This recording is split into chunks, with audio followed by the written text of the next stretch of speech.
Hey y'all, Summer Terry here. And on this episode of The Hopeful Has Been, we are going to cover the huge, broad topic of EPM. And if you followed along with our podcast, you know I've done multiple episodes in the past with Dr. Sam Crosby where we've interviewed him, asked him questions. He's done a lot of Facebook Lives with us. And so he gives a great veterinary perspective on the topic of EPM. He's had research that has been documented and presented at the AAEP. He's kind of been at the forefront of the veterinarians that are currently studying EPM. And so if you like that type of information, check out some of our previous podcasts. For this podcast, this is going to be my experiences, my research in owning a rehab facility for almost 7 years, and some of my personal experiences that predate me actually owning a rehab. And so I pulled all of my resources together. I've got a ton of notes spread out across this couch that I'll be referencing because I really wanted to do this podcast right. I wanted to give it the justice that it deserves because I feel like there is a ton of misinformation out there about EPM, and you have owners that are completely hysterical that something has happened to their horse and they don't know what to do, or they think it's immediately a death sentence. And then on the flip side of that, you have some of the veterinary community and some of the horse owning community that's like, oh, this is a bogus diagnosis. The vets just call EPM when they don't know what's wrong with the horse. Like that's just their throwaway diagnosis. And in my experience, that couldn't be farther from the truth.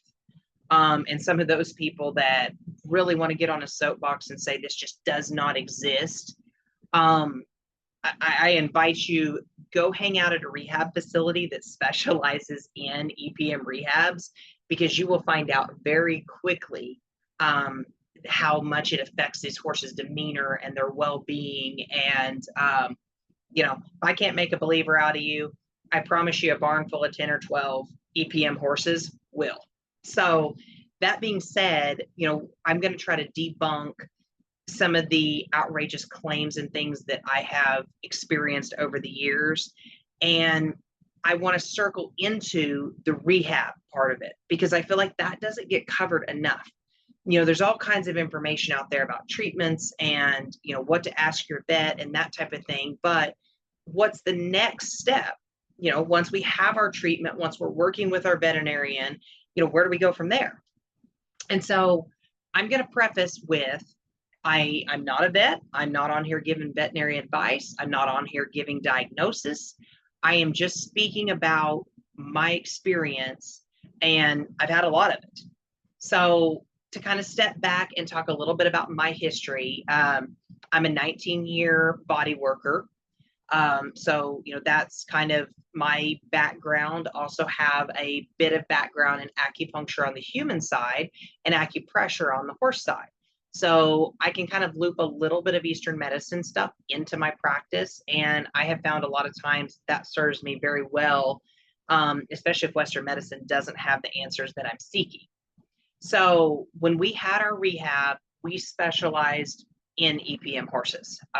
Didn't have that plan going into it, but they just kind of started one by one falling in our lap, and that became a staple of our practice. Was we would have horses that would come in on shipping trucks or be hauled in from 5 and 6 states away. We had horses from Washington State. We've had horses from Pennsylvania. We've had horses from New York. You name it, they all found us there in Oklahoma. A lot of it was because of Dr. Crosby and myself doing the research on EPM. And so anyway, I'm going to loop in a few of kind of like the horses that we had in the barn that kind of stick out to me, just kind of a few stories. But we've got to, before we get to that point and before we get to the rehab point, we have to have a starting point here. So I went down a rabbit hole a few years ago when I was just really being faced with all of these people going, oh, this isn't a true diagnosis. And, And I'm thinking there has to be more research out there. Like this didn't just appear.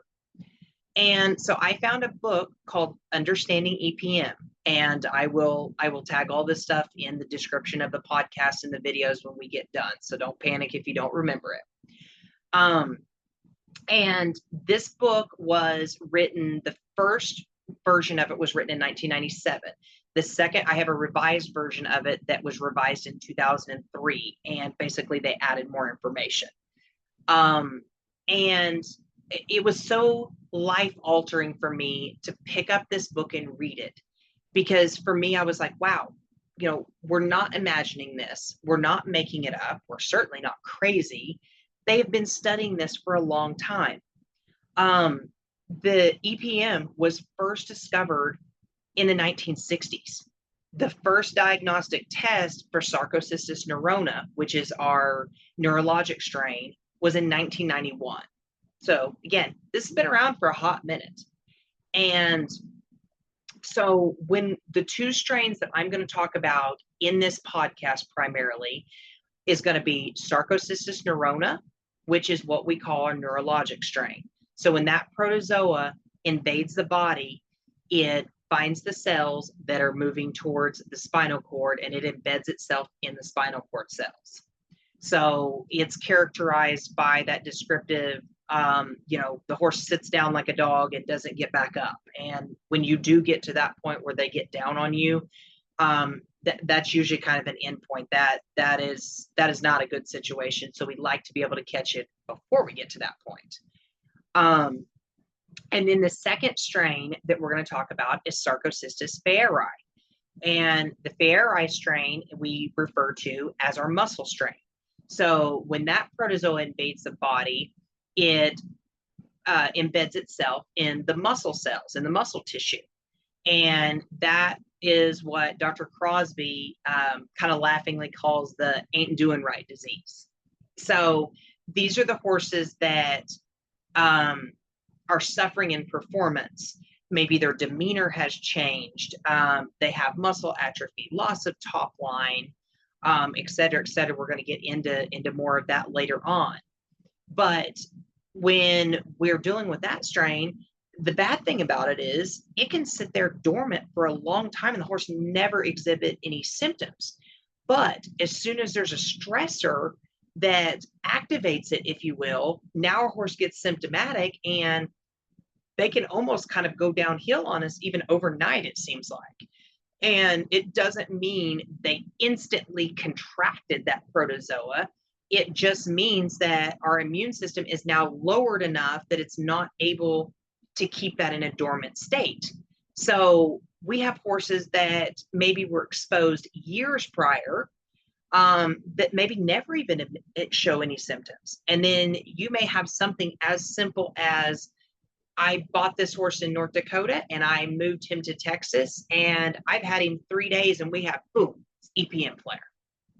And so that's where we have to really know our horse, but it's hard if you just bought him. Like you don't really know. Like maybe you went and tried him once or twice, or maybe you've ridden him 3 times. Maybe you bought him off of a sale or an ad, and you don't really know anything about him.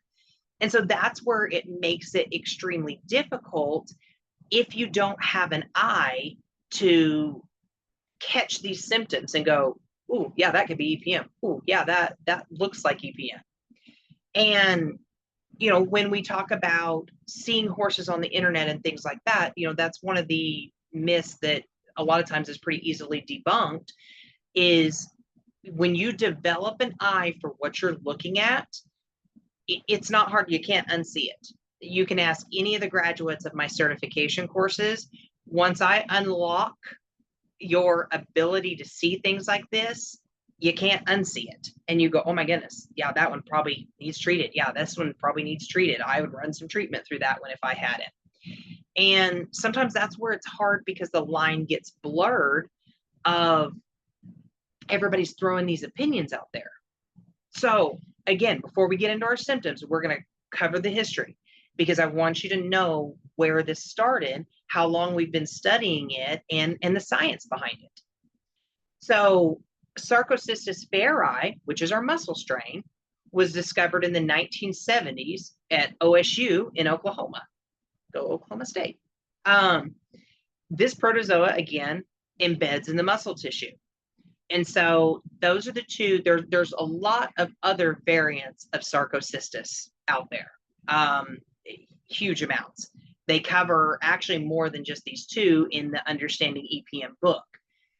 But for the topic today, we're going to cover these two because this is what I have the most experience with. So, one of the things that horse owners talk about is, we just need to eradicate all the possums because that's the only host, right? So I'm going to debunk that right now.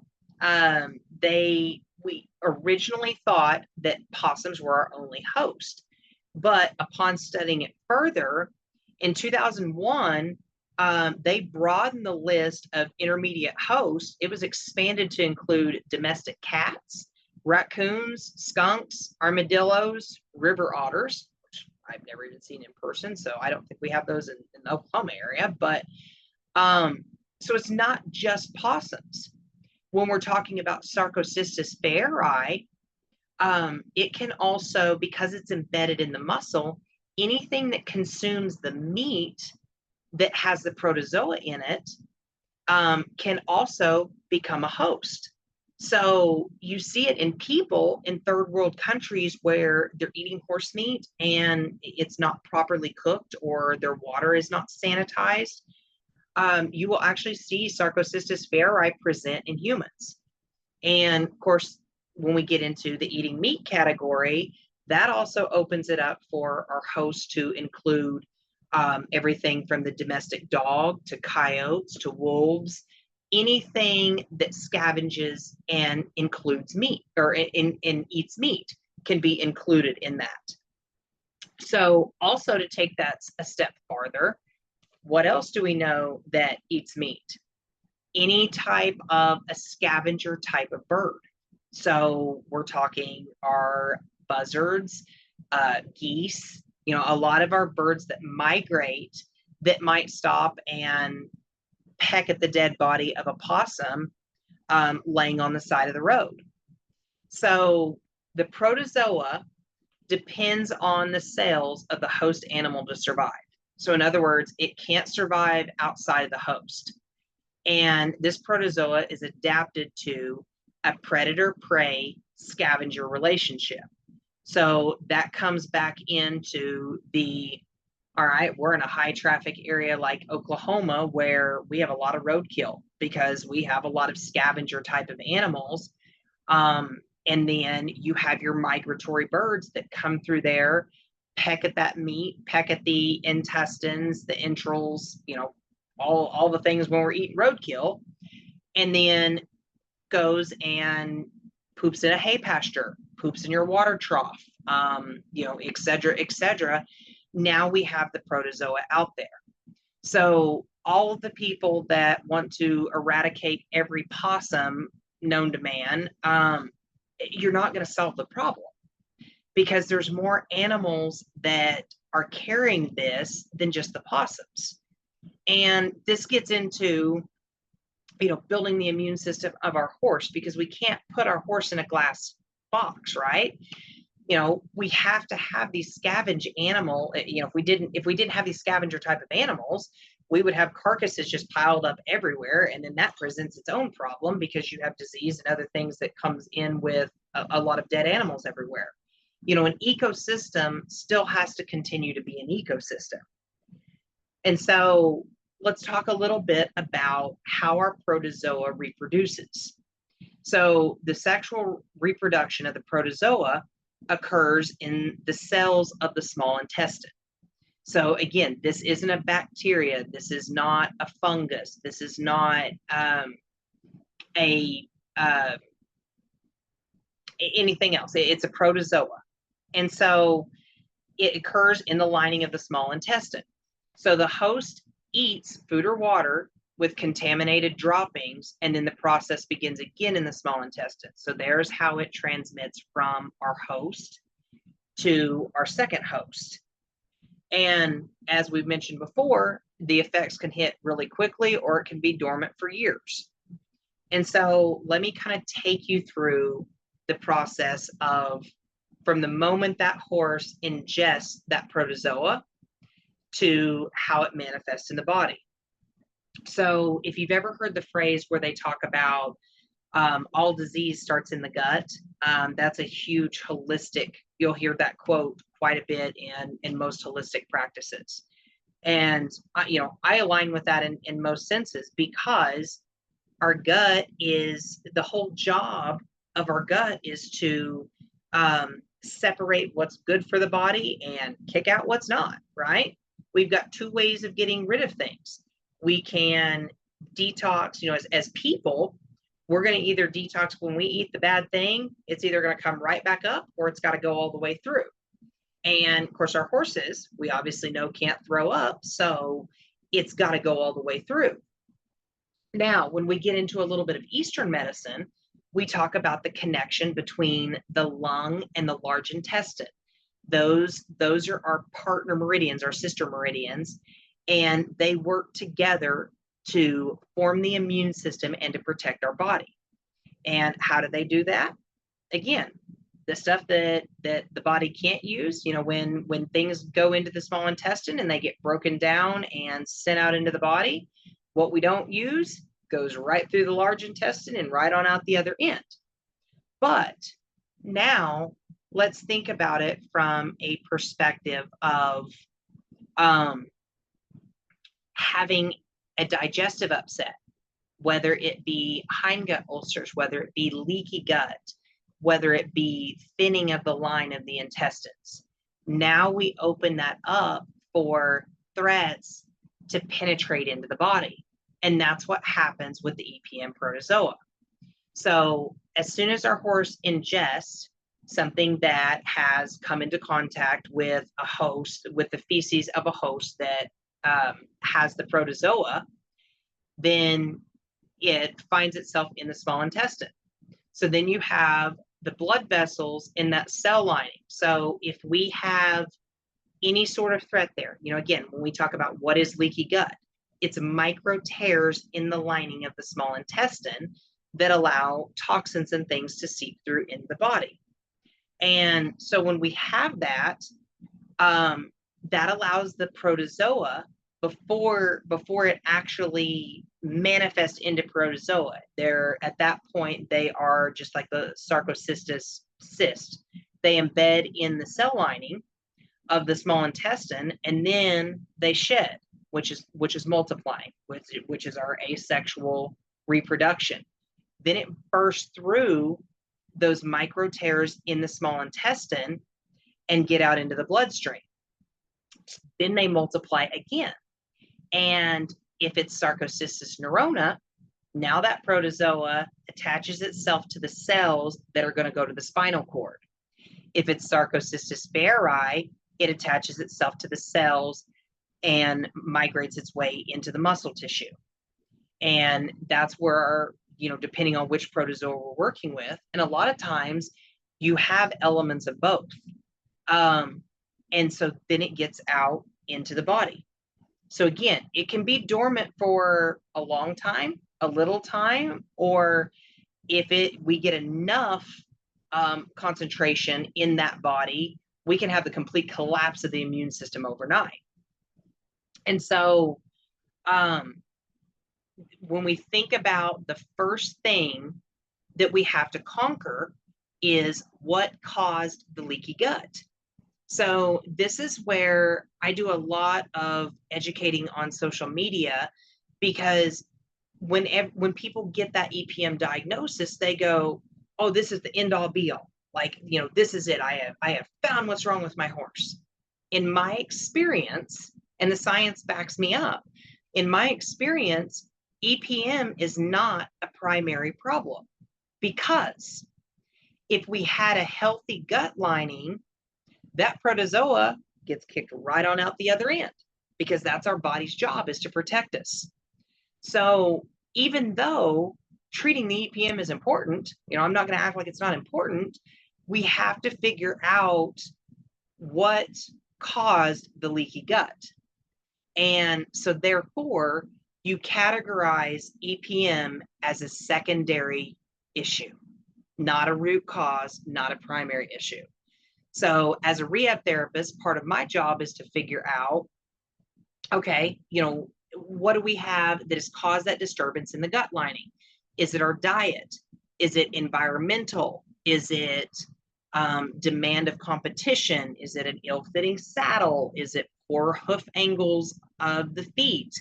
Is it pain somewhere? Is it that we have a horse that has always lived in a pasture and now we have him trapped in a box stall day in and day out?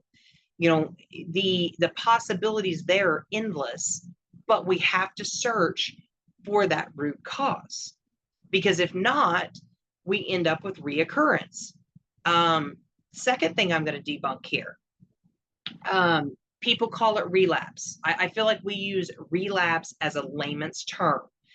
It's actually a reoccurrence. You do not have a relapse of the same EPM.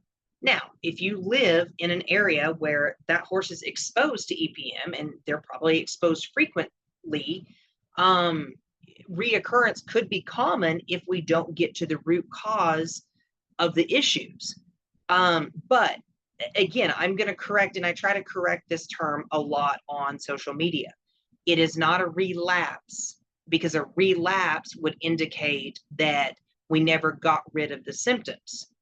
It's a reoccurrence because that protozoa is shedding every 28, 30 days. And so we are dealing with different protozoa, not the same protozoa. So therefore, we'd categorize it as a reoccurrence.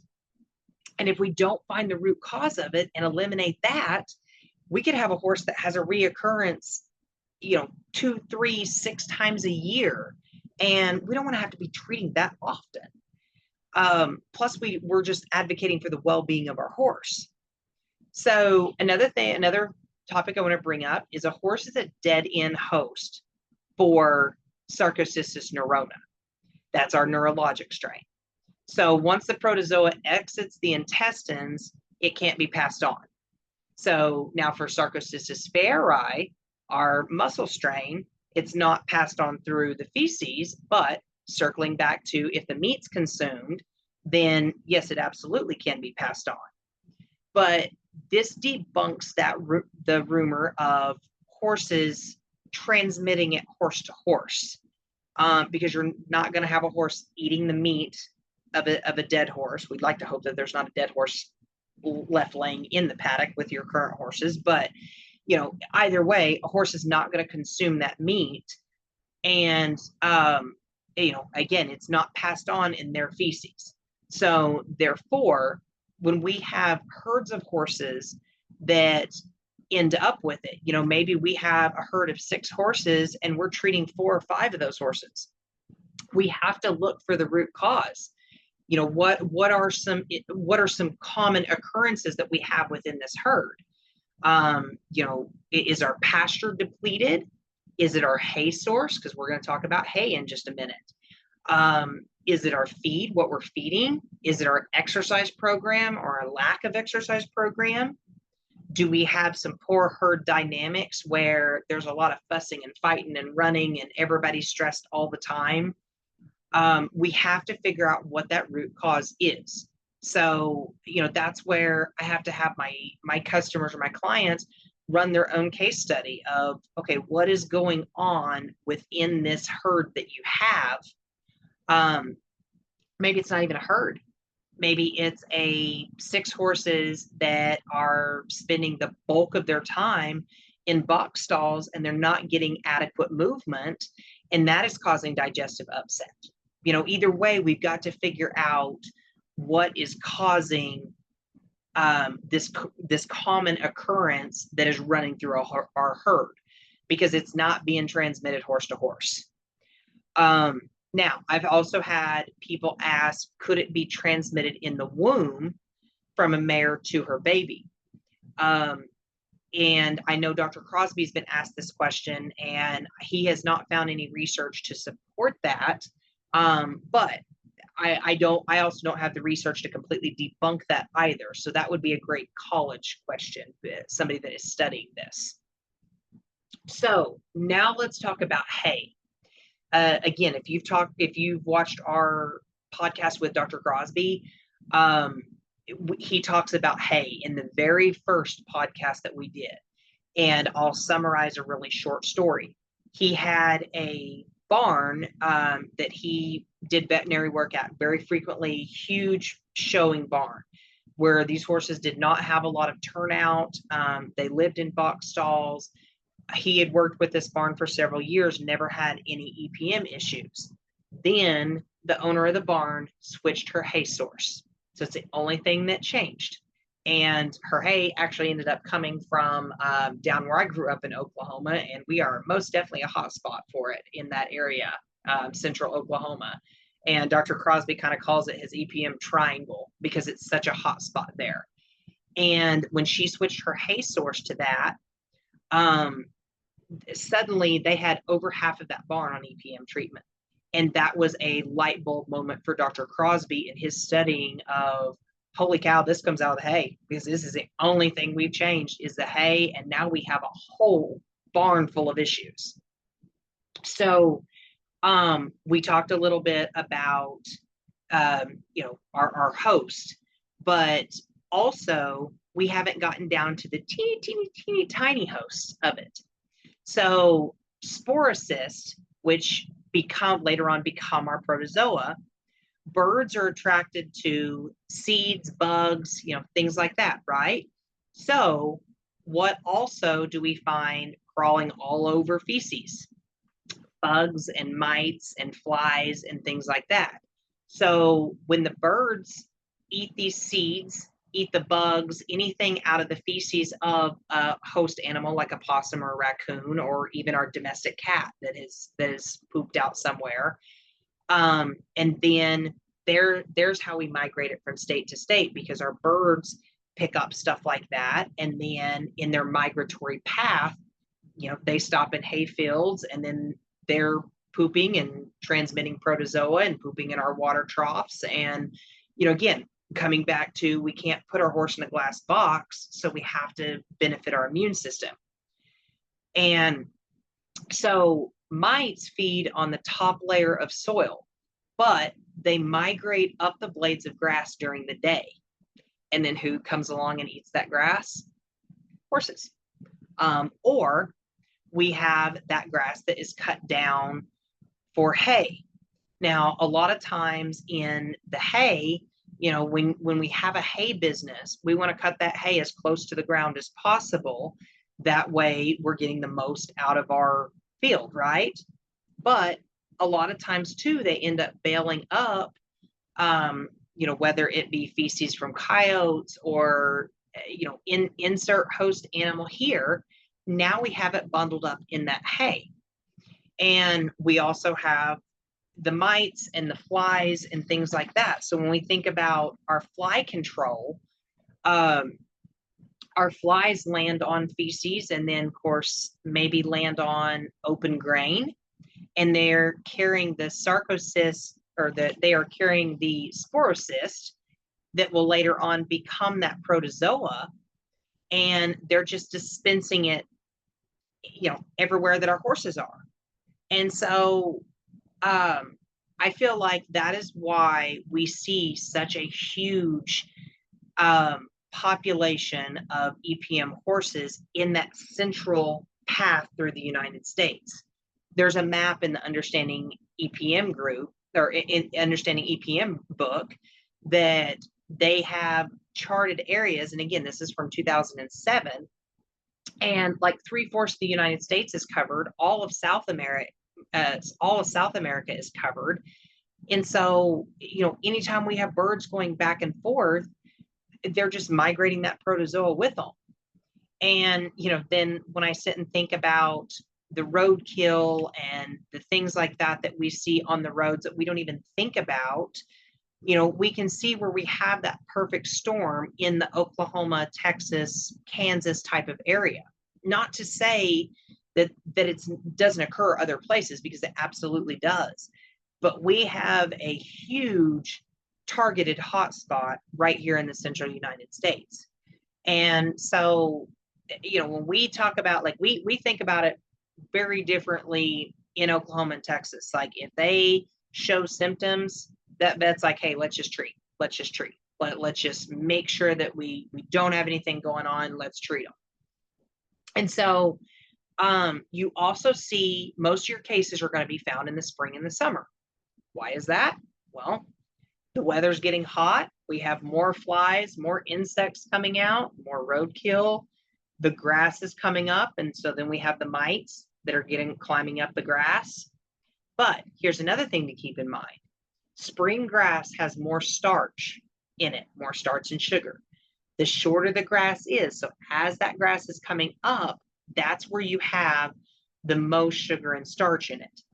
And so we have more inflammation in the gut in the springtime typically. You have more immune system issues, you have more founder, more tie-ups, more colic. And most of it has to do with that spring grass coming up.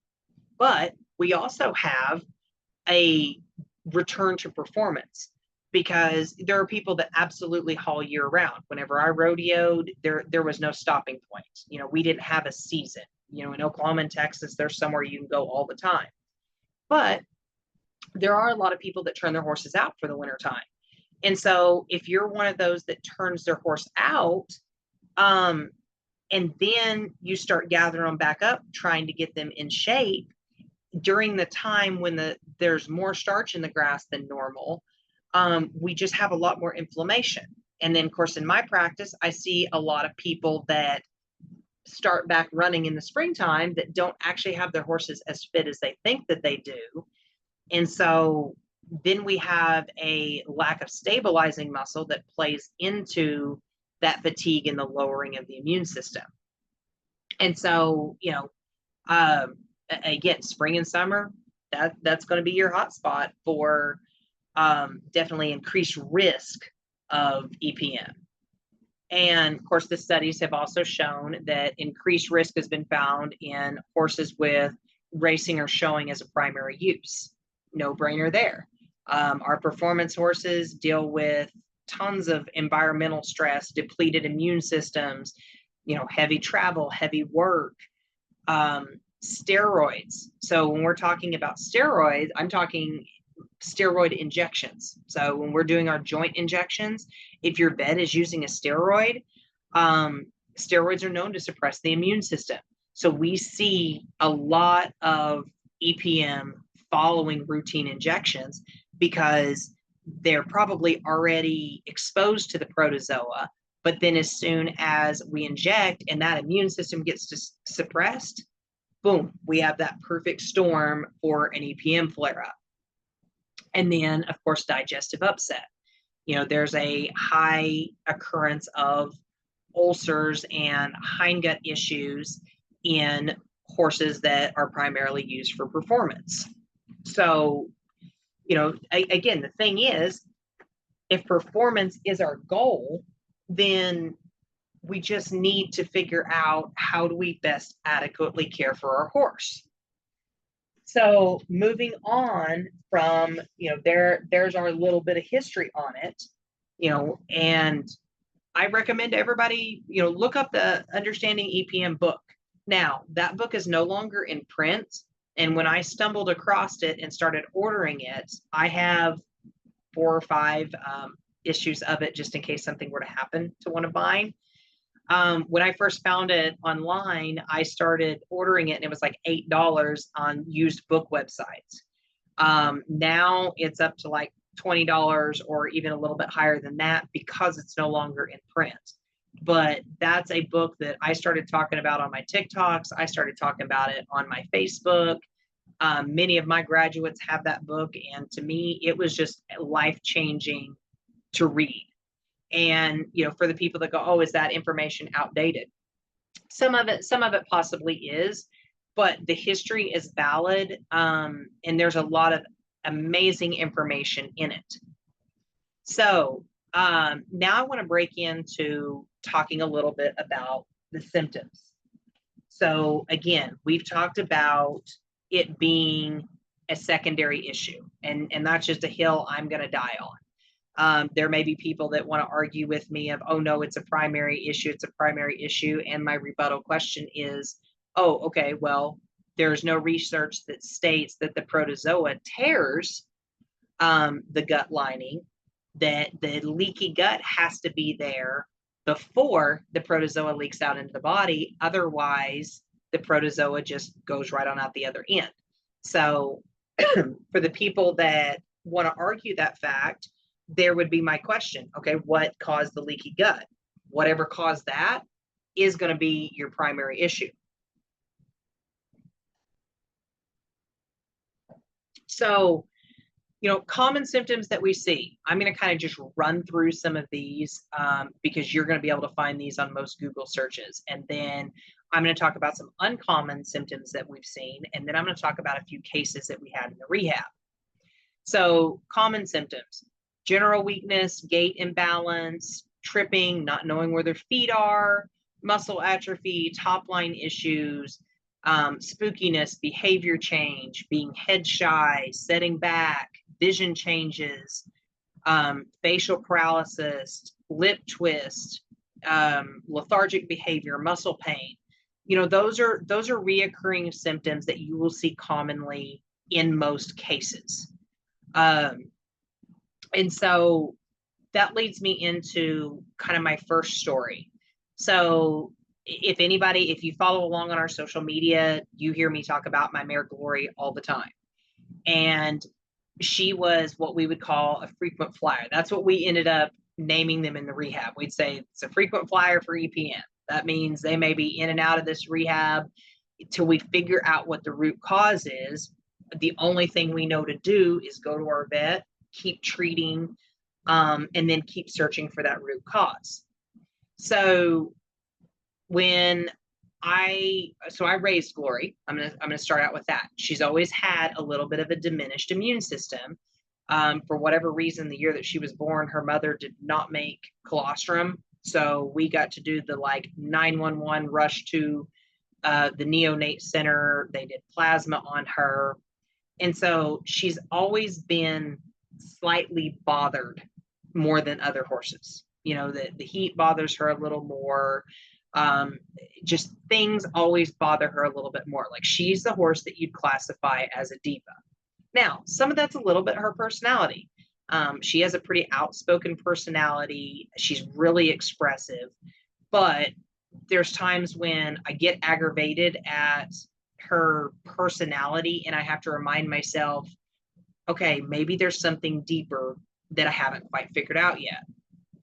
So anyway, fast forward to her 3-year-old year, I had saved up the money and bought a slot in the Super Stakes race because I was just like, I would have loved to have had the opportunity to run my stallion, which was her sire, in that race. But at that time, I certainly didn't have the money for it. It was a brand new thing, so it was very hard to get into. And I really just didn't have the training qualifications. Like, I could have done it, but he was the first horse that I actually futurity'd, and I, didn't know what I was doing. Just getting started. And so I decide, okay, I want to represent him and I'm entering this thing. Well, so May rolls around and all of a sudden I go from a horse that you could ride with a neck rope that would do flying lead changes, that had trail road, that was not spooky. I went from that to the first thing that I noticed with her is one day I went to go into our arena and she would not side pass over to shut the gate. Just threw a fit, threw an absolute holy temper tantrum of a fit. And I'm like, what is your problem? You know how to scoot over. Well, then I realized she would scoot one way, but not the other. So I'm like, I don't think this is a training thing, because all of a sudden there's only one direction that you don't know how to cross your hind feet over. And so I got off of her, looked at her on the ground, because she was also ground broke to side pass down a fence. And what I realized upon looking at her on the ground is, okay, one direction, you're crossing your feet over and side passing just fine. The other direction, she would like hit her feet together. She could not get the actual crossover. She would only scoot as far until she would hit her other hoof. And I'm like, okay, so my horse has come unbroke. Like, here I am, slot races in December. Here I am in May, and my horse has like become unbroke. So then the next thing I started to notice is she was having trouble with her leads. And, I'm going to tell this story honestly because it shows a little bit of my ignorance at the time and shows a little bit of my age, because I would have a lot more patience with a horse knowing what I know now than I did then. And I remember one day getting in a complete fight with her over her leads and really getting after her, and she ended up losing her balance and ran up against a fence, tore my pant leg, cut my leg, cut her. And actually, if you look at pictures of her and she slicked off in the summertime, you will see scars from those cuts down the side. She has 3 of them down her side, and she has one that's a little bit thicker just below my brand. And so, I go, well, I lost my temper one time, and I get to see those scars every time I look at my horse and be reminded of the one day that I lost my temper with her. And because I shouldn't have let that happen. And so I'm like, okay, something's wrong. She's not being hard-headed. She's not being a colt. Something is actually wrong with her. And at the time, she didn't have really any muscle loss. Like, there was nothing definitive other than I thought she was just being a green horse acting like a green horse. So I end up taking her to a vet, and he's like, oh, I'm pretty sure she has EPM. He's like, I think that's your problem. He was an older track vet. The method of treatment that we used at that time was something that I would not use currently, but there weren't a lot of things on the market. I couldn't afford Marquis. I was familiar with Marquis because I had worked for a trainer in high school, and she had a horse that had a complete cave-in of a hip muscle due to EPM. And we rehabbed that horse back. He never come back, I don't think, completely to the performance level that she expected of him. But she did multiple rounds of Marquis, and I was just like, I can't afford that. And so, again, I'm telling you the story. We're going to take this as educational because I would not do this on a horse today. But this vet primarily treated with medication called LA-200. And it was a little bit controversial at the time because horses have known a percentage of horses to have a reaction to it, and it could be fatal. And so, he explained to me the risk, and I'm just like, I don't know what's going to happen to her if I don't treat her, but I just can't afford the Marquis. So we do the LA-200 treatment. Now, again, today would not do that. There are multiple compounds, affordable medications out there on the market now that yield a lot better controlled results without so many risks involved. But that transitioned her back. Like, she immediately started to come back and get better. And so I'm like, okay, now I have to figure out how to rehab her because I can't go back to the barrel pattern. I'm like, does she know where her feet are?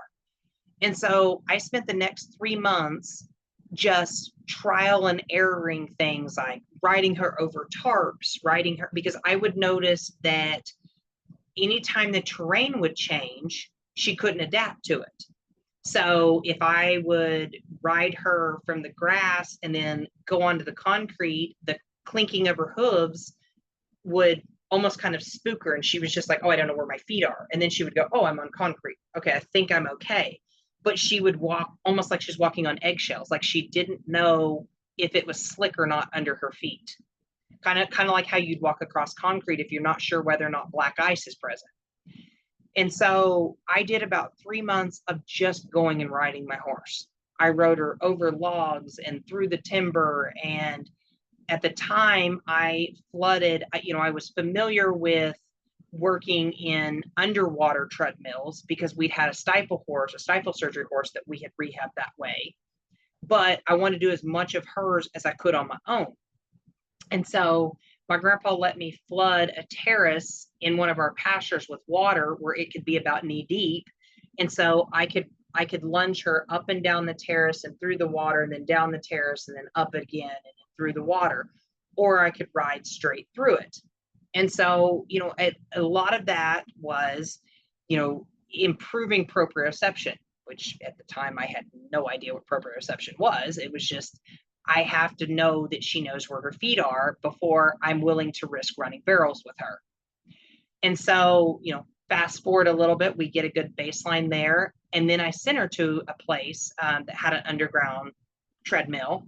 And so she did some aqua treading for a bit, came back home, fast forward to August. And so, now I'm trying to focus back on, wow, everybody else's horses are probably on track. And I've lost, I've lost kind of all of the progress that I've made.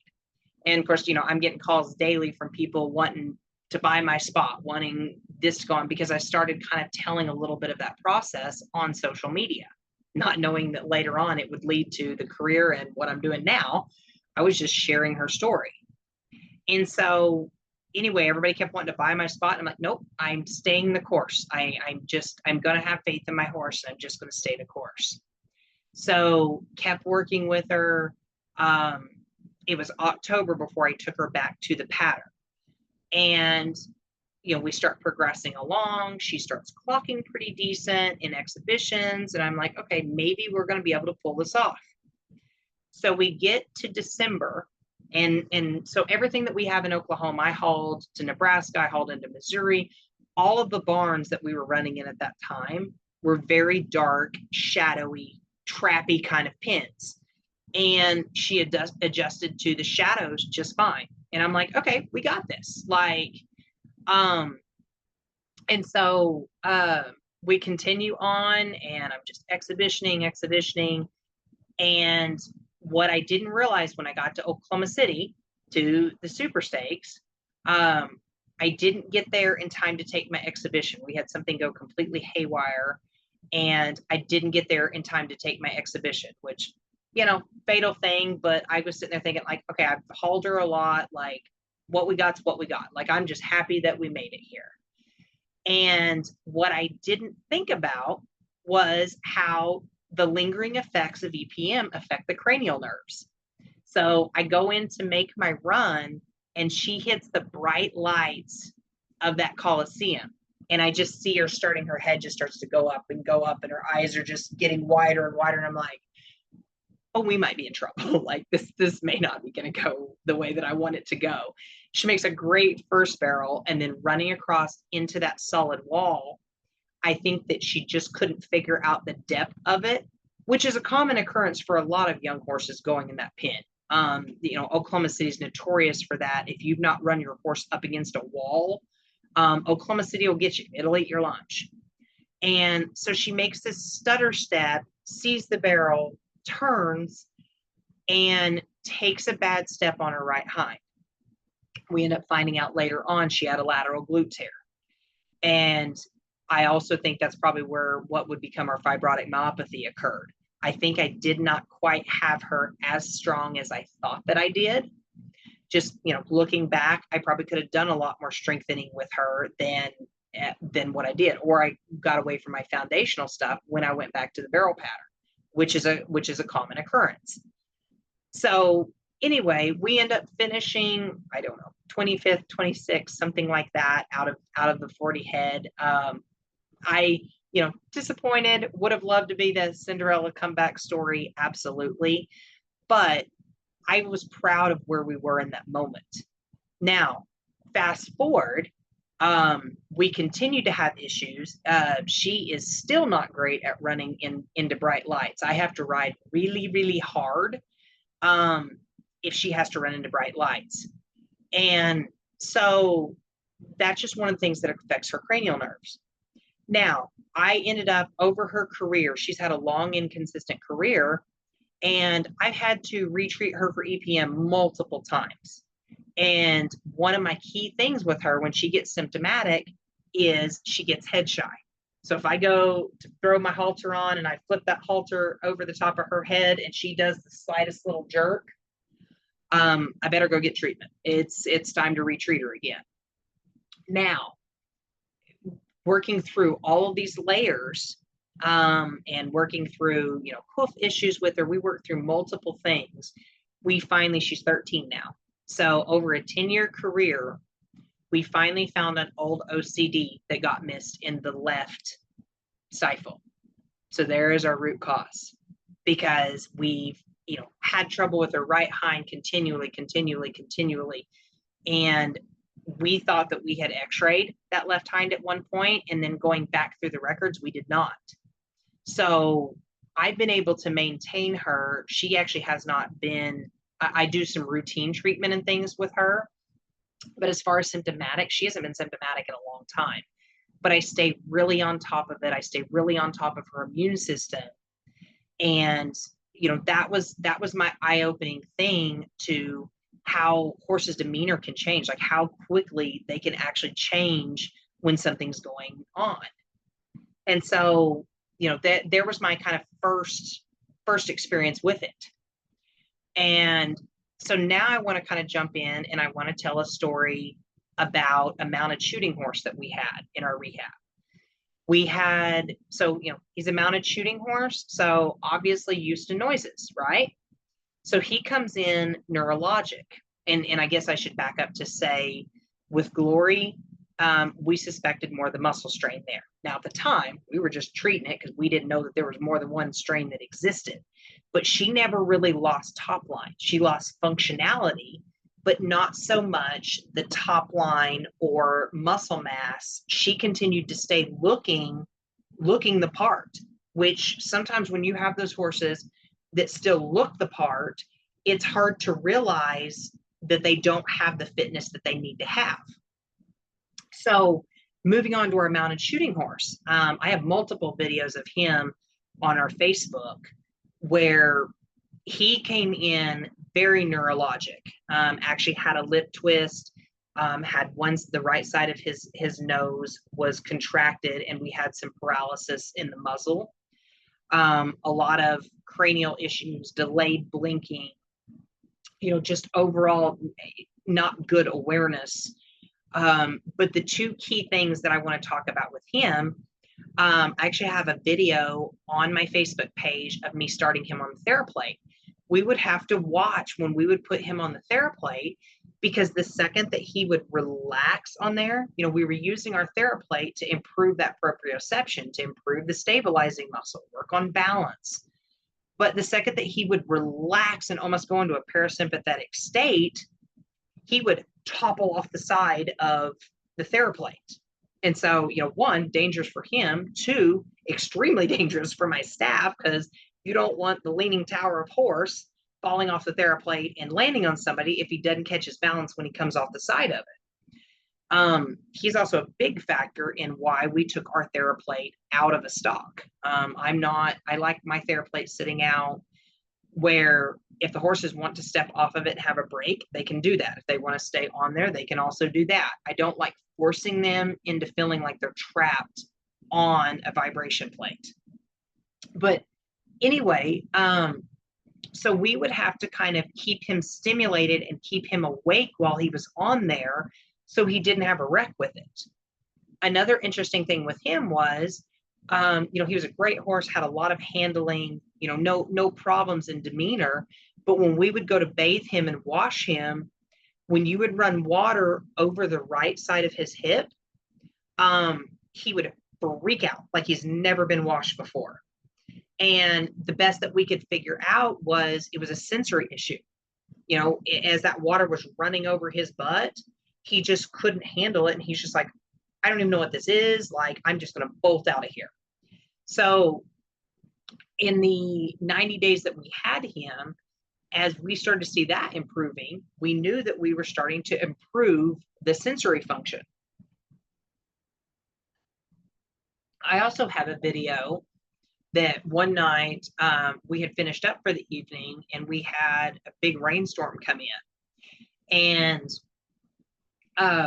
we just didn't make it back to the house in time, which was a blessing in disguise. So we're all just like hanging out down there waiting for the rain to end.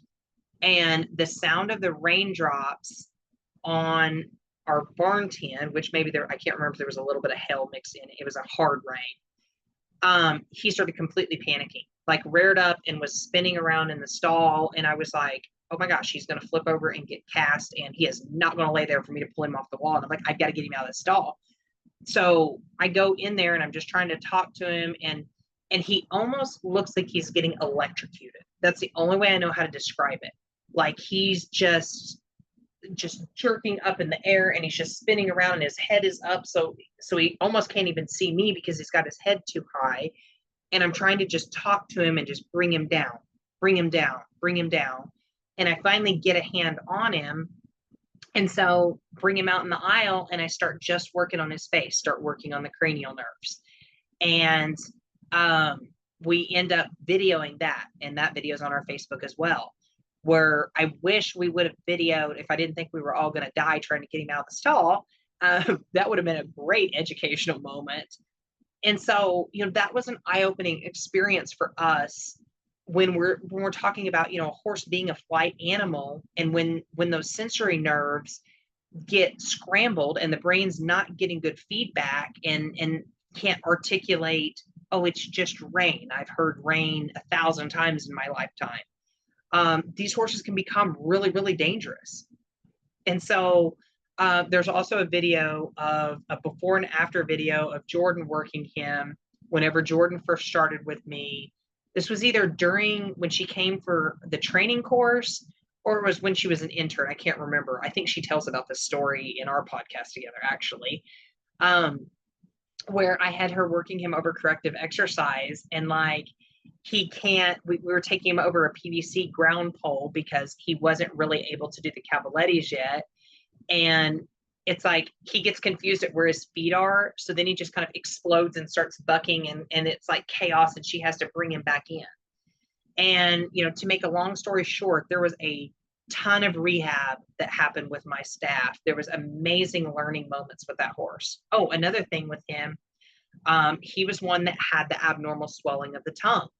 And so when we would get him out, he would lick the textured mats. When we tie him up, he would lick the textured mats on the floor. And so I'm like, is he trying to eat manure? Like, are you low on minerals? Like, what? And I'm like, okay, he doesn't eat manure in his stall. Like, what is he doing? And I'm like, he doesn't eat the walls of the stall. What we figured out was he would do it in two areas. When you would tie him up, he would lick the mats on the floor, and he would lick the texture of the TheraPlate, but he would lick across the ribbed lines on the mats on the TheraPlate. And so what we realized it was an oral fixation.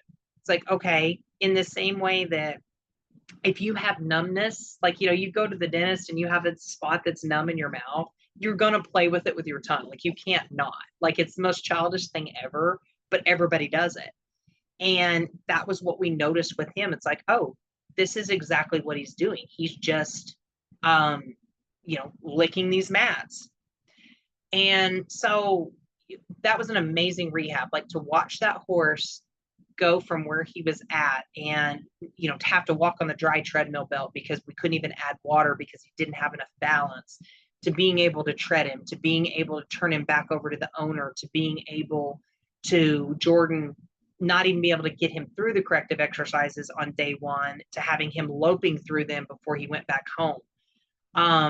That was an amazing turnaround on that horse, to watch him go back to performance and be able to be a mounted shooting horse again. So, that was an amazing, just everything about that experience was amazing, except for the one night I thought he was going to kill us all in the barn. And so, leading into uncommon symptoms that we see, hearing sensitivity, which is definitely what he showed. Swollen tongue. It's not uncommon for these horses to choke.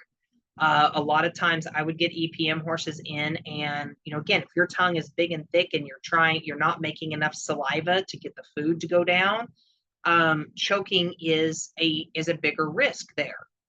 And so we had to really make sure that we paid attention to Sometimes with those EPM horses, we would feed more frequent meals so that we could feed smaller meals. And of course, obviously putting that horse on treatment is definitely a big factor as well. So I have another story that I want to talk about where this is one in my career of owning my rehab in almost 7 years and hundreds of horses going on and off the tread. I've had 3 occurrences of having a horse jump out of the tread. It's one of those things, it happens. You can take all the security things, but at the end of the day, there's a risk involved with putting horses on and off of that equipment. So this particular horse was our first huge comeback story. Like, we got on the cover of a magazine with this horse. It had this amazing soft tissue recovery, went on to win, and fast forward a year later, we get this horse back in. Now, he was a little bit quirky. He was kind of one of those horses you have a little bit of a love-hate relationship with because of the amount of quirkiness that this horse had. And so they come rolling in my place for a barrel race, and they want to put him in the salt spa. Well, okay, well, it's like, all right, let's salt spa him. No big deal. He's been in there, like last time he was here for 90 days, no problems. And we had a snafu of the door accidentally getting hooked on a purse, I think, and being opened, and we flooded the whole barn, which scared him. And, just one of those things, a live and learn moment. Well, then the next day we go to put him on, and I kept thinking, I was like, is he normally this quirky? Like, he's just acting out of kilter even for him. Like, yeah, we had this silly thing happen yesterday, but it wasn't that big of a deal. And so we're all standing there salt spawing him, and he's just making me nervous. He's wallering around in there. He's trying to put his head over the side. I'm trying to get him to, stand in the middle, just do the thing. Like, how this program works, do the thing. And then in an instance, he noses forward and smells the door. And I was like, oh, he just sized the door up. We might be in trouble. And in a split second, he jumps. And of course, hangs on the door. We get him off the door, take him to the vet clinic, and it was just a completely out of body experience for everybody. We're like, what is he doing? Like, he never acted like this before. So take him to the vet clinic. They suture up a cut that he had on his leg, so then he's sore, lethargic, inflamed. I can't get any sort of a scope on his demeanor. We put him into the rehab part until they're through with their barrel race and can take him back home, because they had to go get another horse. They had to have another horse sent down to finish what they were, to complete the event and everything. And so at that point, I'm just on wound rehab. And I'm thinking, what is your problem? Like, and again, like, he just never really had an act of aggression towards me, but he was standoffish. Like, he just wasn't himself. And I'm like, what is happening? So I send him back home, and we fast forward about a month, and, they're trying to get him rehabbed up, and he belonged to a younger girl, and he ends up kicking her in the stall, got spooked while she was cleaning his stall, and kicks her. And this is complete out of character behavior for this horse. And, I'll never forget the owner calling me, and she's just like, I don't know. She's like, he's went crazy. She's like, he's just not himself. And I said, has he been treated for EPM? I said, this is all. I said, he was not himself in my barn either. And I said, I just couldn't put my finger on it. But he looked fine. And she's like, oh, there's no way he has EPM. Like, he was clocking in the 1D before that incident. And I said, okay, but here's the deal. I said, let's call our vet. Let's get with our vet. Let's talk about it with them, because I'm working on a hunch here. And I said, I'll admit I'm working on a pure hunch, but he's not himself. Like, something's just not right. So, make a long story short there, they run around a treatment through him, and he goes from placing in the 1D to winning everything. So even though that horse was still clocking, his demeanor had just borderline gotten dangerous. And as a rehab therapist, it's always my job to advocate for the horse. And so, there definitely had to be some issue in the cranial nerves going on there. Turned right around with treatment, went back to winning, had a long, long, beautiful life. Now, in the instance of that horse, I could see where the immune system would be an issue. He was an older horse when my clients bought him, and he was kind of like the definition of that horse that gets used by like a machine. He didn't have a lot of really detailed care before my clients bought him. So he never really had the top line like you would expect. He never really had that muscle tone that you would expect because he was older. He had a knee issue. He had a few things that bothered him, but most of it in his case was due to lack of care, and then my owners having to play catch up with him. And sometimes you can play catch up, but when you're working with a horse that's 16 or older, it is hard to play catch up for years and years of not having adequate care. And maybe he was a horse that was symptomatic at other times in his life, and it just never got caught. Who knows? Because a lot of times we get blinded by the success of performance, and we don't really focus in on, is this demeanor change normal, or do we have a problem? So that leads me into, well, I'll tell a couple little partial stories here, because I could be here all day long telling stories.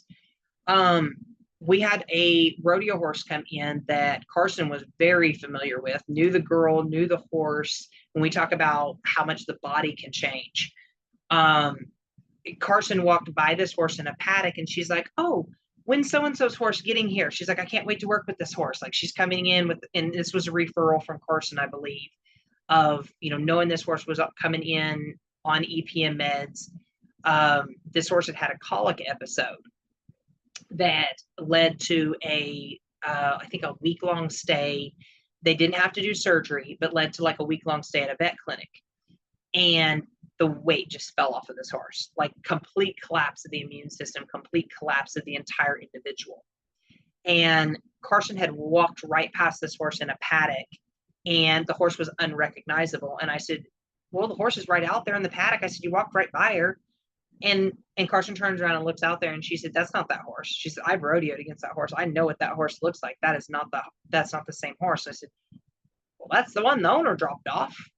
And Carson walked out there and looked at her brand, and she said, "I cannot believe this is the horse that has outrun everybody." And we actually have before and after pictures of this horse during the 90-day stay, 60 or 90. I believe that horse was there 90. And this horse's immune system was so wrecked when we started treatment, the hair just fell off this horse, just fell off. And I'm having to tell the owner, I'm like, "Okay, our hair is a reflection of our internal conditions." And I said, the hair started to like fall off of her neck. And I said, "But don't panic." I said, "Because when it comes back, it's going to be a beautiful, luscious coat. We've just got to get rid of the old so that we can have the new." And we did. And so when you look at the before and after pictures of that horse, and I'll try to drop some of these in the comments on when I post this video on Facebook, so that everybody can see them. But anyway, that was a phenomenal transition back into health that all stemmed from a colic episode. And so we had another horse too, like talking about advocating for your horse's needs. So we had a horse that this was one of those situations where, now I can talk pretty freely to Dr. Crosby because he's been my attending vet for a long time, and has been my vet since I was like 7 years old. And so I can talk pretty freely to him, and I don't have a problem kind of challenging and advocating for the horse. But we had this one horse that had actually bit two of my staff members. We kind of referred to her as the bitey bitch, and that was just there was the nickname that she earned in the barn, because this was one of the most savage horses that I had dealt with. Like, it was one, and one of my staff members got bit pulling, hey, we had a rule, do not turn your back on her, because like you had to kind of dump feed and back away, and you had to dump feed from the outside. One of my staff members reached in the gate to pull her water bucket out and dump it, because she was in the outside paddock, and that mare came from behind and got her on the shoulder. Like it was just brute attack unprovoked. And so, I'd had her back and forth over to Dr. Crosby's, and I'm like, can we please treat her for EPM? Can we please treat her? And he's like, she's just not showing the signs like I would expect her to. And I'm like, Sam, we are all tired of getting bit. Like, I love you. I respect you. I respect your opinion.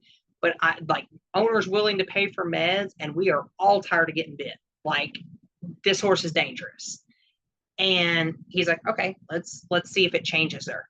Now, it did not create a puppy dog out of this horse, but probably 85% of her demeanor was completely altered and changed by about the 14th day on meds. And what it revealed to us was she was actually a back horse. So as we started pulling away the layers, where you could actually do some body work on her and not think that you were going to die in the process, we started to suspect she was a back horse. So we go back to Dr. Crosby and we go, can we x-ray the back? Because I think that's where our problem is. And sure enough, we found multiple vertebrae touching. And so if not for, great instance of EPM being a secondary thing, our treatment definitely helped her, definitely turned her around, and took away that aggression. So we have two types of horses. We're working with a prey animal. When you're a prey animal, you've got two options. You're either going to run, and so you're going to be flighty, or you're going to get mad. And of course, from Eastern medicine standpoint, we talk about liver stagnation and things like that, which, we couldn't get in there and start clearing any of that stuff because, again, you're dodging teeth the entire time. And these are the type of horses that it's simple to say, oh, we'll just reprimand them. When you have a horse that is aggressive due to a pain issue, reprimanding them will very rarely go in your favor. It is like a nurse being hateful to a person in the hospital that is in an immense amount of pain. You're not going to get the reaction that you are looking for. You are not going to create something that you're not going to create an individual that is submissive when pain is driving the aggression. So you can put that in your notes, because I have seen it time and time and time again in the rehab. Sometimes we end up working around behavior issues until we figure out where it's coming from, and we have to get some relief before we can earn that horse's trust enough to not have retaliation from that horse. So, that being said, you've heard multiple stories of horses that we have rehabbed successfully. So now I'm going to tell the story of Zeus. Zeus is a very sensitive topic to my husband, Pat. Pat just fell in love with this horse. And so he was donated to us. There was a girl that had tried selling him, got him back. This horse was very, very neurologic, had lost a bunch of muscle mass. We have before and after pictures with him. She had posted on Facebook that she was trying to just find a home for him. Like, she was done. She had put all the money in him that she could. They had treated him for EPM. They had done multiple things. Like, she was just financially done with him. And so I talked to the girls. I'm like, hey, do we want to take this one on as a case study? Like, we'll document his progress. And I liked the way he was bred. I'm like, okay, let's give it a go. And about the time that we would get him rehabbed back to health, as soon as you took him off meds, he would go downhill again. And so he had an airway issue. I wasn't told this when the horse was dropped off, because this might have kind of altered my decision a little bit, but live and learn. He had an airway surgery done that was an unsuccessful surgery. And so when he would eat or drink, um, water would come, or feed or grass would come out of his nose. And it kept his airway irritated, kept him probably in a heightened state of stress, because I know if I took a drink and worried about it coming out of my nose every time I was taking a drink, I really wouldn't want to drink anything, to be honest. That's a huge stressor right there. And nobody attributed that to the reoccurrence of EPM. And I think that our medicine kind of had a little bit of a twofold effect on him, where uh, because that medicine helps with inflammation throughout the body, it also probably helped that throat irritation and that nasal irritation and some of the inflammation there, probably the inflammation around that past surgery site. And so we kept him for probably 6 months, I believe. I probably put a grand total of $5,000 to $6,000 in him. We tried different treatments, we tried different regimens, and at the time I had not put together the secondary thing. Like, we were so focused on the EPM that I didn't think about the airway issue being a thing until I got down to the end. I'm like, okay, I have exhausted myself. I have exhausted myself with what I can financially spend as well. And so, unfortunately, in that case, my defining moment of knowing it was going to be best to let him go was I had him tied in the barn one day. And at one point, I had him rehabbed enough that I had tacked him up and had started to get on and walk and ride him. And then he would just, as soon as he'd come off the meds, he'd go downhill again. And the problem was, we had him on so many different types of meds, they would affect his stomach. Like, his stomach was starting to stay irritated because of having to stay on meds all the time. And we couldn't conquer the digestive issues. And so, my last defining moment was one day we had him tied in the barn after we were finished working, and we had little baby ducks at the time. And so we would turn them loose after everybody left and let them run up and down the barn floor until they got big enough to go out in our pond. And, if you think about how shrill the little cheep, cheep, cheep, cheep, cheep sound is of our baby ducks, they went running down the aisle, cheeping along, and that sound set him off. It looked like an atomic bomb went off in this horse. He flipped over off of where I had him tied. Of course, we didn't hard tie anything in the barn because I didn't want the fronts of my stalls ripped off. So he was just looped through there. So he flips over, lands on the barn floor. I thought he hit his head. He gets up. He's just, and then it's like, he's done. Like, he's having a nuclear meltdown. Like, I cannot, like, he is inconsolable, trying to rear up, trying to flip over again. Like, I cannot get him to come down out of flight. He acted like he had never seen me before. Like, he acted like he did not even know who I was. And so I finally get him out of there and get him back up to his paddock. And I was like, okay, this is the end. Like, we have reached the end. Like, I cannot have somebody get killed because this horse can't help the way that he is. And, then upon more studying and things like that, I'm like, it was the airway issue. Like, if I could have gotten him any relief with it, and it was not something that somebody was willing to go in there and do another surgery on, like, it was just this was either a case that a different type of surgery needed, that, like, something was just not right with that surgery. And so we had to make the choice to let him go, which was a hard choice for everyone, but it was the right choice. And, I think that you have to come to that conclusion if the horse is a danger to themselves or others.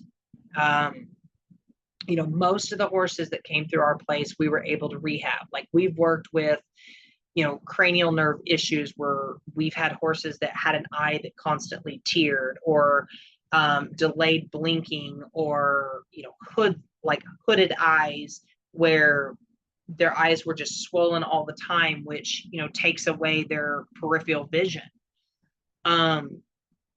just TMJ issues, again, choking, all types of things. Like we had a horse that we would have to dirty the shavings before we could lead that horse in a stall, because if it was clean, bright shavings, that horse would flip over in the aisle. When we went outside to do corrective exercises with that horse, I had to wait till evening time where the sun was almost down, or I had to go on a clouded day. I could not take that horse out at noon or 1 o'clock where the sun was bright, because that horse had too much sun sensitivity. Again, it just, the list goes on and on and on of things that we dealt with in the rehab. And so, again, getting back to figuring out that root cause. And sometimes you don't always figure it out. Sometimes let's go back to the colic horse. There was some sort of a digestive upset that caused the colic episode, but then the colic episode caused that collapse of the immune system. And there we have the EPM, things that I routinely check. Angles of the hind feet. If we have a horse that is negative angled or NPA behind, when that stifle, our nerve that comes out of our third lumbar vertebrae, not only goes to the hind gut, but it also goes to the patella of the stifle. So when we have incorrect angles in the hind feet, then we have excess pressure up there on the lumbar area, which also diminishes the functionality of our hind gut. And so you set yourself up for a ton of problems there. And, I've had horses that, again, it was as simple as changing homes. There was a Facebook post last year where people talked about, somebody was asking on there, what is everybody, they had a horse in a sale, I think it was the pink buckle sale or something, and they were asking, what does everybody treat with before you take a horse to a sale? And the opinions on that post, it was like an explosion on there, because there was such a division between the opinions of the people on that post. You had the people in Oklahoma and Texas that are like, this is what I treat with, and we treat twice a year, we treat 3 times a year, blah, blah, blah, blah, blah. You had the people that are like, oh, this seller is trying to hide something. They're gonna sell a horse that has EPM. Well, it doesn't necessarily mean that horse had EPM. In my mind, that was a seller taking a high-end horse, a high-end prospect, to a high-end sale that was trying to have their bases covered. Because what if you have a little bit of protozoa, and then you get down to that sale where, one, at the Lazy E, the sale horses are typically on the backside of the arena. So they are listening to the announcing day in and day out, all the way up till the sale, in a strange environment. And most of those horses that are in that sale are prospects. They're young. And so, in my opinion, that was a seller trying to not have a person purchase that horse and then get home and it have an EPM flare, and everybody's like, oh, well, they sold me a horse that had EPM, because they put that on Facebook and slander somebody. But I see it happen all the time, and people are just livid. They buy a horse and get them home, and they're like, oh, I must have bought this horse with EPM and they knew it. You don't know that, because maybe the horse was under stress because of the length of time that it traveled to get to the new home. Maybe you changed feed and it's not quite agreeing with the digestive system, and then you add the stress in there, plus coming into contact with the protozoa. You may have the horse that very well collected that protozoa from your property, and here you are on Facebook slandering somebody else. And that's where the need for education is so, so important. But also so is the need for rehab. So, now let's break into rehabbing horses. So, the easiest rehab, maybe the more expensive of the options, is to send your horse to a rehab facility. When you work with people like me that own a facility or have owned a facility, you are working with a professional, one that has probably dealt with 1 or 100 of these situations. So they're going to have a protocol that should work for your horse. And then they're going to use a mixture of equipment in cooperation with exercise to hopefully bring your horse back to the performance level that you desire. A lot of times in the instances of horses in our rehab, they actually came back in better performance than they were previously. And so, let's talk a little bit about what our equipment does. And I'm going to run through this very quickly because it's kind of its own topic and I don't want to be here for 6 hours. So, common pieces of equipment that you might see in the rehabs would be like an above ground underwater treadmill. Advantages to it, it's a buoyant exercise. You can build a lot of stabilizing muscle with it because if we're rehabbing the EPM horse, we're not worried about cardio, right? Because, if we can't walk, we darn sure don't need to be running. So if I have a horse that's extremely neurologic, I might start that horse on the dry tread first and just let them work on the dry tread without the resistance of the water. And then as we start to be able to build more conditioning, and we transition more into a fitness and conditioning rehab, then we're going to adjust our water level heights to what the horse needs. Sometimes, depending on how much stagnation and issue we have in the cranial nerves, we might have to make sure that horse is able to acclimate to water coming in and out without spooking and having it coming apart. You will also find regenerative pieces of equipment, meaning PMF, cold laser, light therapy, that type of thing. Now, I always tell everybody, if you have your own equipment, check with your manufacturer. Some manufacturers say, yes, this is approved for EPM horses. Some manufacturers will say, nope, don't want the liability, don't touch that. PMF is one of those that it's very important to check with your manufacturer. I've been using Respond Systems PMF in my practice since 2005. And I've made multiple calls to them because everybody gets on Facebook, goes, oh, you can't PMF these horses. Well, per the manufacturer, per Respond Systems, I can use my equipment on the EPM horses because it's a low intensity. And so we can stack those daily treatments. And, let's talk about what we're looking for with PMF. PMF has been proven to oxidize the bloodstream by 200%. So in layman's terms, the more blood flow we have, the better our athlete can perform and recover. The better quality of blood flow we have, the better our athlete can perform and recover. Pretty simple there. So, that's one instance where PMF helps us because it works on such a systemic level. Cold laser, that's another fairly safe piece of equipment. Now, I'm talking about class 3 lasers here. I'm not going to touch on class 4 lasers because, again, that's a topic for another podcast. But class 3 lasers, we can, one, work directly over areas, but we can also take some acupuncture formulas and we can run point formulas to help boost the immune system. We can run point formulas to help detox organs. We can do a lot of things of stimulating points with a cold laser, in addition to just going right over areas of atrophy and things like that. Light therapy is another one. So we're talking about colored light therapy. Absolutely, you could use a red light on this EPM horses, but you could also use green light therapy. Green light is used anytime we need to harmonize something.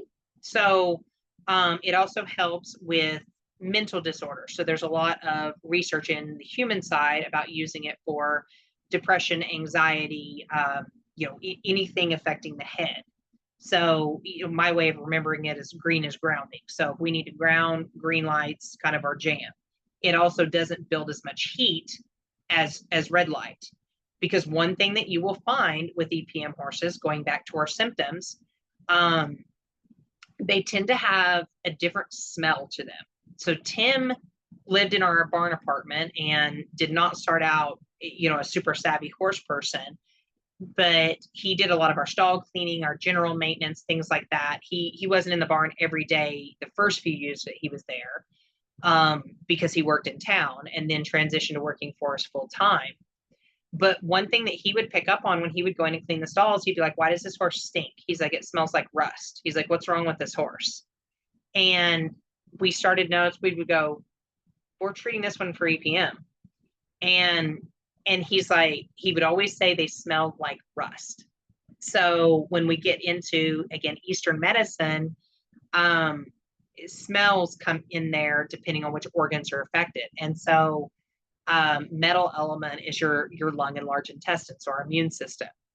And because they had that smell, and their sweat would just, like I said, have a rusty, musty, just ick smell that wasn't alleviated by giving them a bath. Giving them a bath didn't solve it.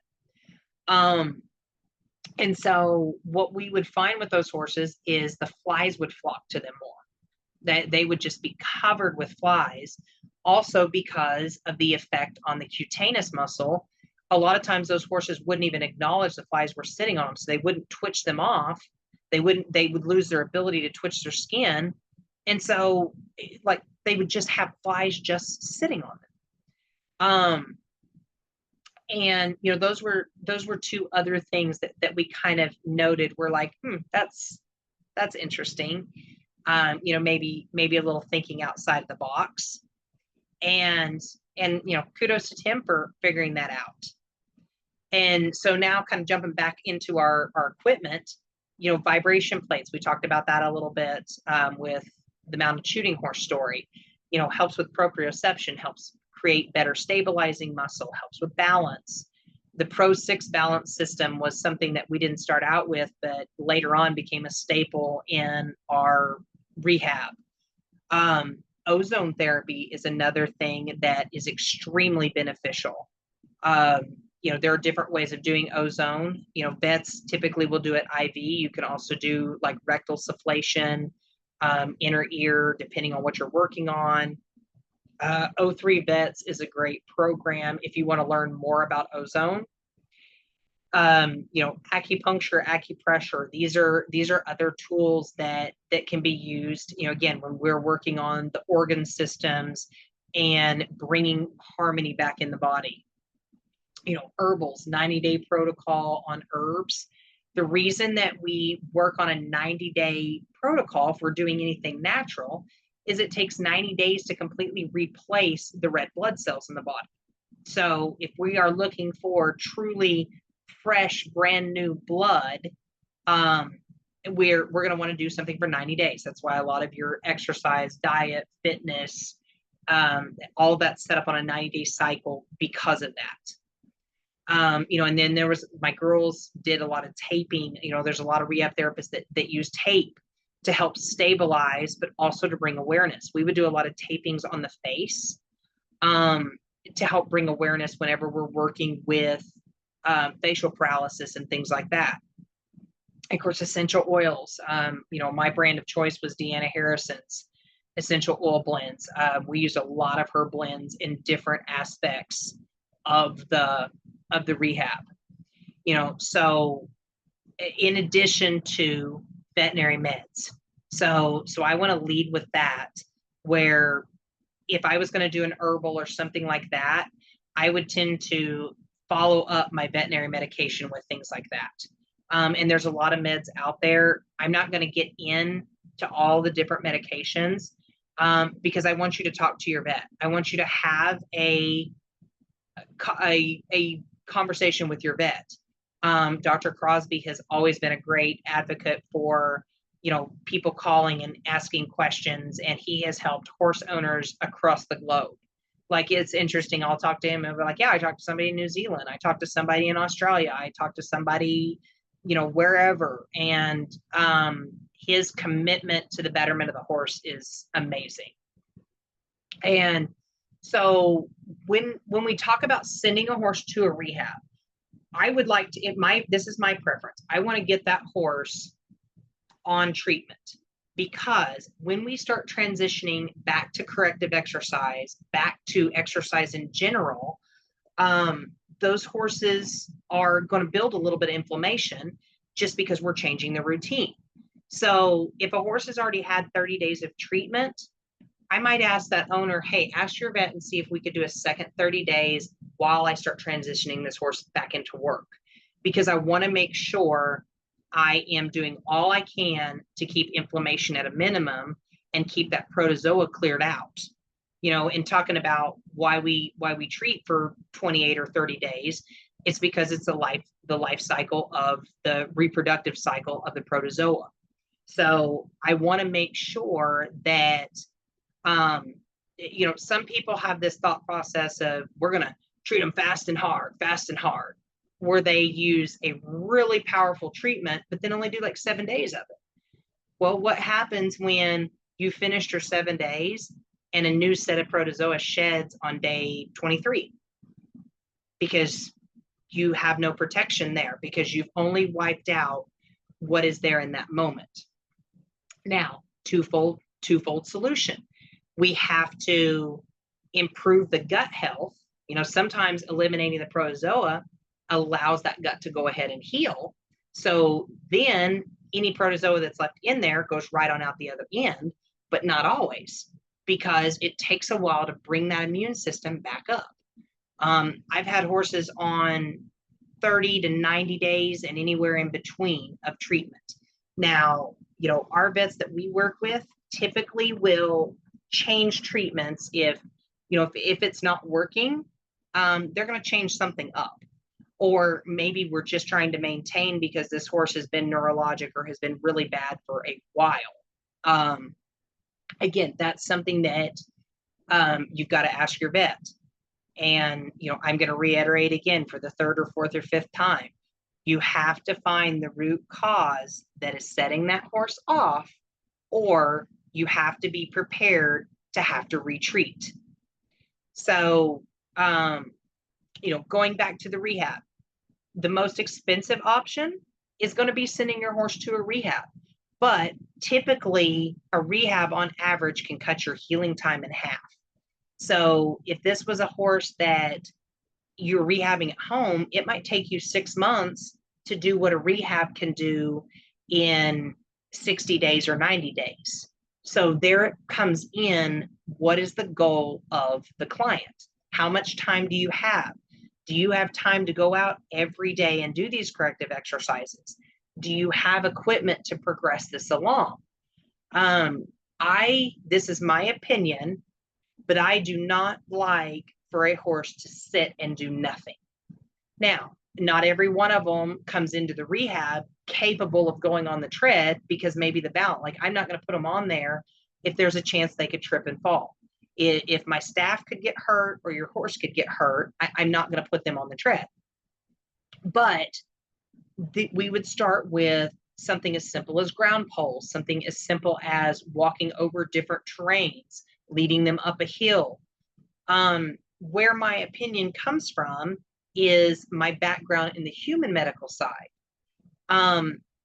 Never in human medicine are they going to tell you, oh, just lay there and everything will come back. Just go home and lay on the couch for 6 months and you'll be completely healed and you can just go back to work. If you can't do mild physical therapy, they're not going to let you out of the hospital. Now, there are instances where there are life and death things where you don't get to get up and exercise, but we're not talking about those extreme circumstances. Every surgery, stroke, all types of things like that, neurologic conditions, they start you, maybe it's something as simple as opening and closing your hand, or picking up a pen, or picking up a coffee cup. But they are starting you in occupational therapy and physical therapy to get you back to your day-to-day life. They do not tell you just go home and sit on the couch and you'll be just fine, because you won't. The muscle atrophy is detectable via ultrasound in as little as 3 to 4 days of bed rest, or 3 to 4 days of stall rest if we're talking about horses. So there's something you can jot down and put in your notes, because it is so important when we have a muscle wasting disease to keep these horses built up. I don't want to lose and have a whole bunch of muscle atrophy, because then it makes the comeback twice as hard. So whether we're rehabbing at home or whether we're sending that horse to a facility, consistency is key. And that's what I have found in all my years of doing this. People start out with good intentions, and then their horse improves a little bit and they saddle up and want to go run barrels. And then their horse will have a reoccurrence of EPM, or you end up with a soft tissue tear or insert other injury here because your horse was not built up enough. So, now let's talk about some things that we can do at home if we're not sending that horse to a facility. In this day and time, there is a lot of amazing rehab programs out there. You can find stuff online. Jacques Ballou has some amazing protocols and things. Her book is actually one of my required reading materials for my certification courses, called 55 Corrective Exercises for Horses. You can get that one on Amazon. She has a new one, Fitness and Conditioning, but I tend to recommend the rehab focused one because that tends to fit the clients that are finding me that need solutions. We do a lot of educational material. Like I do tons of free videos on stretches and how to modify them and working over corrective exercises and things like that. But you have to work that horse up. You have to build their tolerance back up. And sometimes it's doing something little for 5 or 6 minutes every day rather than trying to do 30 minutes and only doing it once a week. Consistency will definitely pay off. And, when we talk about the fascia system in the body, our fascia system is delivering information to our central nervous system. It's telling the body, oh, are we in fight or flight? And, coming back to a horse being a prey animal, when you have an overreactive or sensory overloaded horse, sometimes it is very hard to work them back into corrective exercises. You may have the horse that was bomb proof at one time, and they are scared to death of the cavalettis. So I have to tell you, if you cannot have patience with the recovery of your horse, you need to send that horse to somebody that will have better patience. I don't like to let them stand in a stall and weave. I don't like to let them stand and paw and dig a hole. Like we did a lot of what we call babysitting, where it's like, okay, you are exhibiting an undesirable behavior, but I'm going to let that ride until you get to feeling a little bit better. And so we do a lot of having to work around those behaviors. But I find a lot of times, like horses in performance, a lot of what they are exhibiting is pain. I mean, they're hurting, they're overloaded. If you have ever tried to live life with a migraine headache, that gives you some sense of what happens when you have dysfunction in the cranial nerves. Everything just goes haywire. In people, we talk about trigeminal nerve. I've had human clients that complain about the wind just hitting their face. Like even the wind will set off that trigeminal nerve bundle because it's so big, and it goes right into the brainstem. So it inserts right into the brain versus coming lower into the spine. And so when we have horses with trigeminal issues, we have a lot of problems with vision, a lot of problems with demeanor, flightiness, dangerous. And if that is not within your patience level or your skill set to rehab at home, think about sending that horse somewhere. Let's do the best we can for our horses. Everything's expensive. Owning horses is expensive, but you'd rather rehab it correctly, because when you don't and you return to performance, like I said, you open that door for that horse that falls, that can't handle the ground, that doesn't stand up, that ends up with a soft tissue issue, that ends up getting somewhere and colicky. We just open that door for all kinds of things that could have been avoided otherwise. And, so coming back to things that you can do at home, the Pro 6 balance system, I recommend that to a lot of my horse owners because it's easy to use. It helps keep that horse in frame, helps teach them how to move again. And it's a resistance band system that also activates the parasympathetic nervous system. So it brings that horse down out of flight, down into this rest and digest, where we can bring that horse down and we can start rehabbing them in a safe manner. And the ladies that develop that system are amazing. What I like about it, it also does not tie into the mouth. I am not a fan of any sort of balance system that traps the head and neck, because the horse, if they're not strong in the hind end, they're going to have to use the head and neck to balance. We have two ways of counterbalancing. We can use the tail like a rudder, or we can use the head and neck. So if I have a horse that's weak and I have them trapped down in some sort of a balance rig or a training rig, I'm not going to get correct movement, for starters. And secondly, I'm probably going to end up with an explosive horse, especially if it's a reactive horse. So balance pads, there's all kinds of things. I know Respond Systems, they do rentals. They do 90-day rentals on their lasers and their PMF, where if you need a piece of equipment while you're rehabbing a horse, but financially purchasing one isn't an option, or maybe you want to give it 90 days and see if it actually really helps your horse and then purchase, and I'm sure other companies do the same. There are a lot of tools in today's industry at your disposal.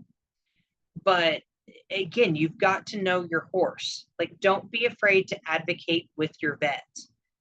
We have a lot of things changing right now in the veterinary industry on compounded medications. And I'm not going to get fully into that subject, but it's really hard. And like, we have some options that we use outside of pharmaceuticals, that if we're in an area where we can't get a vet to prescribe something, I have some options and directions that I point people towards if we're having trouble getting the medications that we need. And again, it's not that I'm trying to overstep the veterinarians. It's not that I'm trying to overstep my boundaries and work out of my scope of practice. The best that I can do is horse owner to horse owner. I've been in this industry a long, long time, and I've been in the therapy industry a long, long time. And, if it looks like a duck and quacks like a duck, chances are it's going to be a duck. And so there's a lot of times that I have owners reach out to me and I go, here is my experience. I can't tell you what to do, but I can tell you countless stories of horses that I have worked with in my practice and before my practice. I've seen horses die of this. I've seen horses thrive afterwards. I've seen them present in all levels of performance and different breeds. I've worked with a lot of this over the last decade for sure, and even longer than that. And so, and one of the most frequent questions that I got on when I ask for questions on Facebook is an exact protocol, an exact routine. Now, I do not like to throw out, there's no one size fits all. I know that's not the answer that y'all are going to want to hear, because you wanted me to get on this podcast and go do this for 10 times, for 10 minutes, for 20 minutes, for whatever. And the reason that I don't do things like that is because each horse is an individual. I don't want the person that has the horse that can barely pick up their hind feet, and they are out there trying to get this horse to do 15 or 20 minutes of something because it's something I said on a podcast. So this is where it is important to try to connect with people in your area that understand how to work with these things. Here's what I can leave you with, though. It takes, when we have complete loss of muscle, sometimes it can take 4 to 6 months for that to come back. So when we have the horses that get terribly underweight, you're probably looking at 6 months of rehabbing this horse. Now, again, we can get a lot done faster in facilities, but if we're talking about rehabbing at home, so we have to look at each horse as an individual.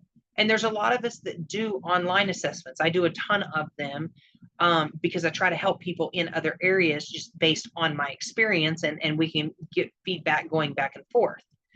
But one thing that gets skipped over a lot is how important doing things is at a walk. Our walk tells us where we have muscle weakness and helps us to rehab our stabilizing muscle, because the horse can't use adrenaline to get the job done. Think about it. If I was carrying a heavy box and I was struggling to carry that box, I would have to hurry just as fast as I can. I'd use a little bit of adrenaline to get where I'm going. Where if I'm carrying a box that's not heavy for me, I'm going to just go along at a leisurely pace because I'm not stressed about carrying this box. So we have to think about that with our horses as well. Starting back slow and gentle, not just jumping on and going to the arena. We start all of our horses back on ground exercises. If a horse cannot do ground exercises at a walk and a trot fairly correct 90% of the time, we don't need to be riding that horse. Because if they can't do it without the weight of a rider, they are not going to do it correctly in correct posture with the weight of a rider. So that is where cavalettis. I teach on them every individual session that I have. I have tons of video on Facebook about them. Cavalettis are so important because it gets that horse picking up and over. It builds our glute muscles and conditions our core much better than using just ground poles.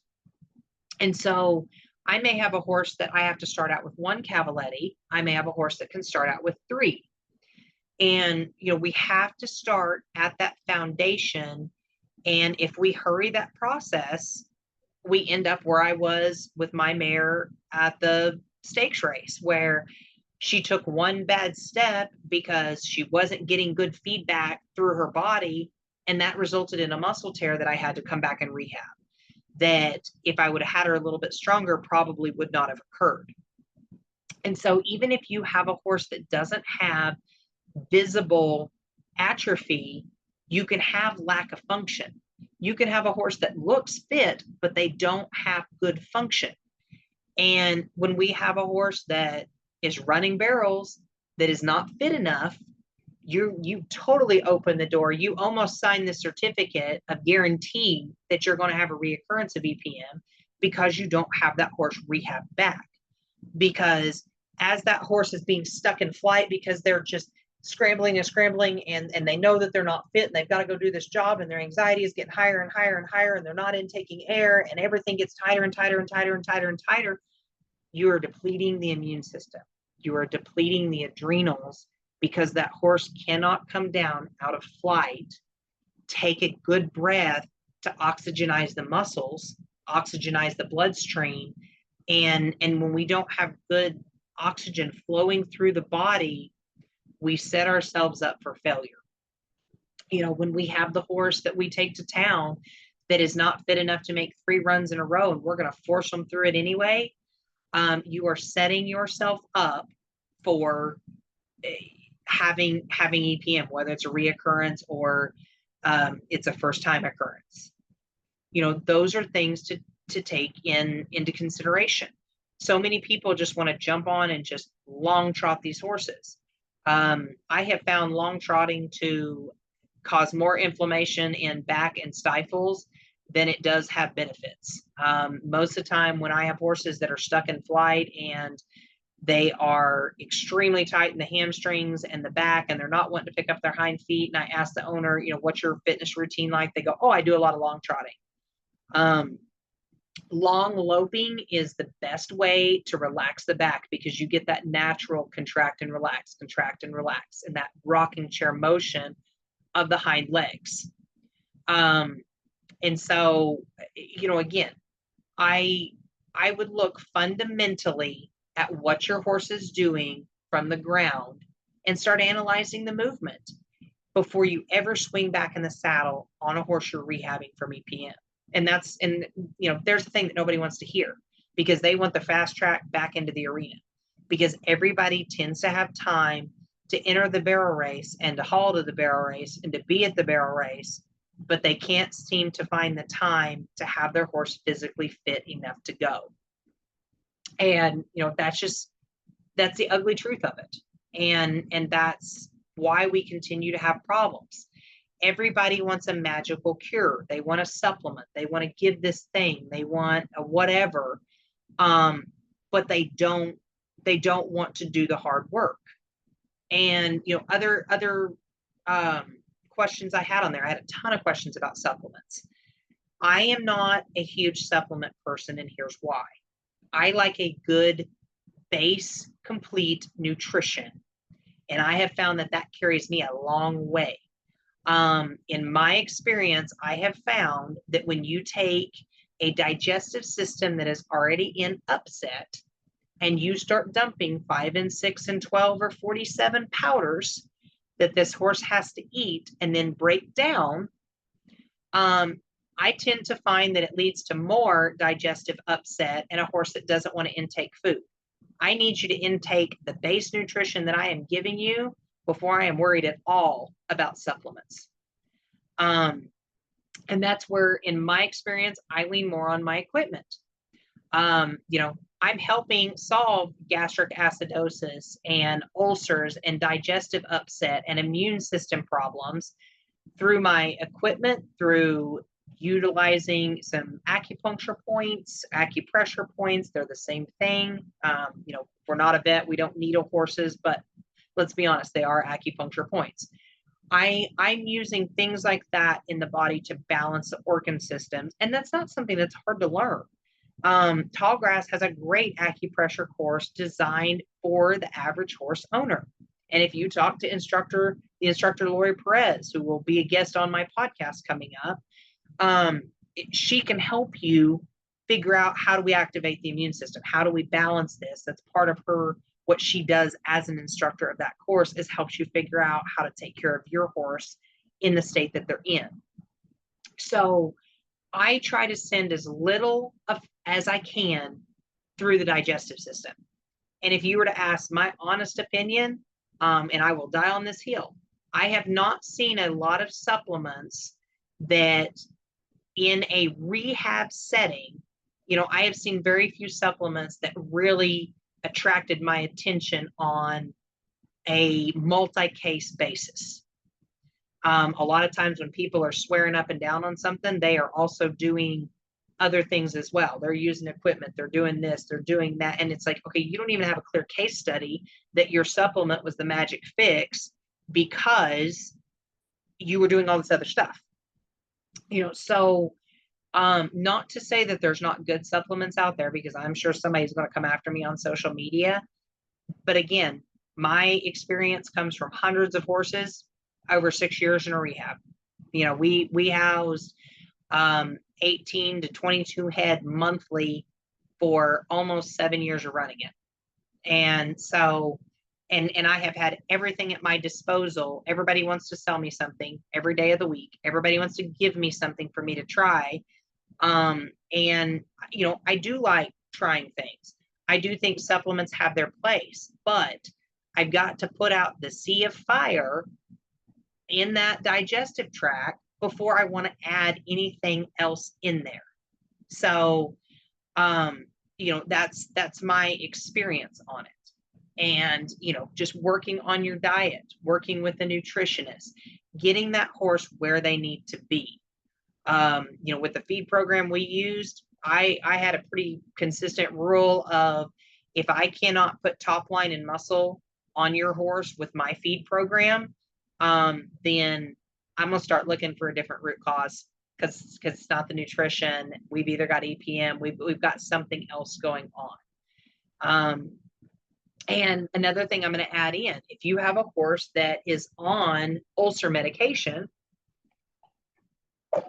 such as omeprazole, you don't want to give EPM meds and omeprazole at the same time. You want to offset those, because if you give the omeprazole and it coats the stomach, and then you give your EPM meds, you may not be getting the absorption that you think you are. Now we're going to circle back to the supplement thing. If you're feeding omeprazole and a crap ton of supplements, are they really getting absorbed?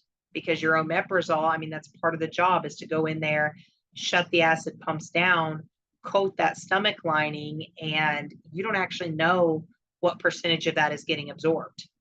I have had minimal supplement companies that can tell you the percentage of their supplement that actually gets absorbed, especially if there's ulcers or gastric acidosis present. They can't tell you because it's probably not an impressive number. So, I don't want my clients to spend a bunch of money dumping supplements into a sea of fire. I've got to put the fire out, and then we can start to add supplements in if that is the journey that you think best benefits your horse. But super important note on omeprazole. When we had horses on omeprazole, we offset that from everything because we wanted the best absorption, because I don't want to waste my clients' money and I want your horse to get better. So, things to think about there. And where I learned a little bit about that was actually on the human side. So my grandma, because she's had chemo and had cancer twice, she stays on vitamin D, and her vitamin D levels were getting low and were staying low. And so they kept upping her vitamin D, and they were finally like, okay, why is this not absorbing? And, make a long story short, she was taking it with her omeprazole. She was taking it with her Prilosec in the same handful.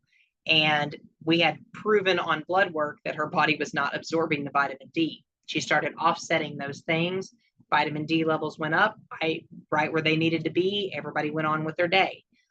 So I have carried that thought process on to everything that I deal with horses, because we use omeprazole pretty often on our performance horses.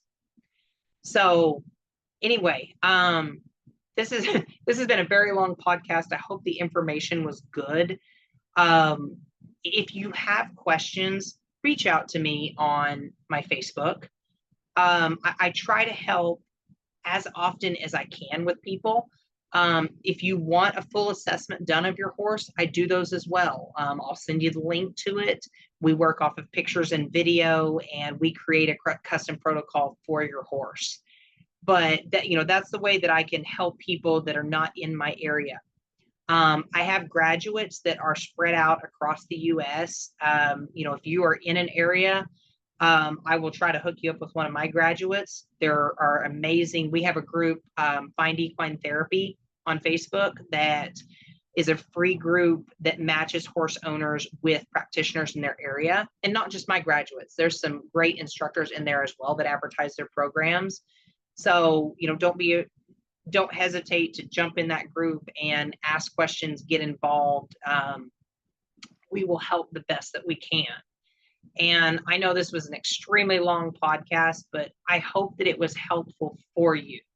I wanted to try to cover a ton of information. And, I guess at the end of the day, I want you to know you're not alone. You are not alone. Like, I have been that horse owner that has been so frustrated where I'm just like, I don't know what's wrong with my horse. Like, I've been the therapist that's frustrated going, I don't know what's wrong with my horse. And, we're always learning. And, for me, it's important to cross in and out of the Eastern medicine side of things and the Western medicine side of things. It's important to advocate for your horse's needs, but it's also important to have faith in your vet. If you don't have a vet that you can't have a conversation with, I would find a different vet, because they should not be intimidated by you asking questions when you just want to know an answer. And sometimes it takes a long time of trying different things to really figure out what works. And I know that that's frustrating, but your horse deserves that. There are options out there. There's a lot of snake oil out there. But there are some real solutions that can help rehab your horse's back. But a lot of it is time. And where I see people failing with their horses is they fail the rehab part of it. They hurry everything about the rehab because they are so focused on their expectations of that horse that they don't work with the horse that they have in front of them. And at the end of the day, my job as a therapist is to advocate for your horse. And my job as an educator is to give you some missing pieces of your puzzle so that maybe you can figure out where your horse's behavior is coming from and how to remedy that. So, if you made it to the end of this podcast, congratulations. I appreciate you tuning in. We usually circle back with Dr. Crosby, usually once or twice a year. We touch a little bit on the EPM topic because I'm always intrigued of, is there something new out? And, another red flag thing for me is when you have a veterinarian or a program that says this is the only thing that works. Nobody else has any information, nothing else works. That's an immediate red flag for me. And there's been vets and programs out there like that where we have reached out and tried to work with them, and they are not open to anybody else's information but their own. And I have a little different perspective on things of housing people's horses. And another thing I'll throw out there, Tim lived in our barn apartment over the stalls. And if you have a horse that is continually getting cast, sometimes that can be a back issue, but sometimes it can be an EPM issue where they're not aware of how close they're laying down to the wall. So if we had a horse that continually was getting cast, we would ask ourselves, okay, we got to figure out what's the root cause of this. You see a lot of EPM with kissing spine horses. And I think it is just, that constant back pain. I'll get a horse in that has been treated for EPM 5 or 6 or 7 times. And then we end up x-raying the back, and there's spots touching in the back. And so we have nerve stagnation and we have nerve disconnect there that causes issue with the immune system. It's just, the longer I go and talk, I just think of more and more instances because so many of these horses are all different. But the point that I want to drive home here is, just because you have an EPM diagnosis, don't stop searching for that root cause. We've got to continue to investigate and figure out what is going on with that horse. Why are we still having the issues that we are having? And if you can keep that in the back of your mind, then it will help you long-term for sure. And so anyway, with that statement, I'm going to kind of wrap up here. And, if you have questions, ask them to me, and I'll touch a little bit. I swear this is the last one. I'm going to touch a little bit on treating proactively. So again, I don't want to do anything that could be that people could think is me diagnosing or playing veterinarian, but it is not uncommon when we use steroid injections. My protocol is, if it's a planned injection, I will put the horse on treatment for 5 days before, 7 days after, pull them off of treatment, put the rest of that bottle up and use it later on.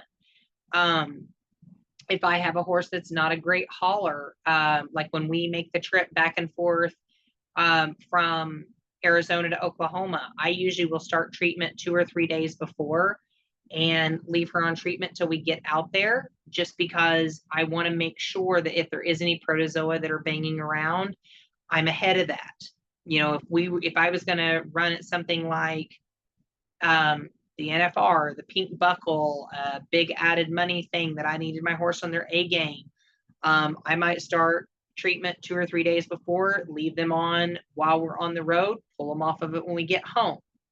I don't want to wait until we're symptomatic to have an issue. Now, I also don't want that horse to live on treatment either. So, that's just some of the things. I have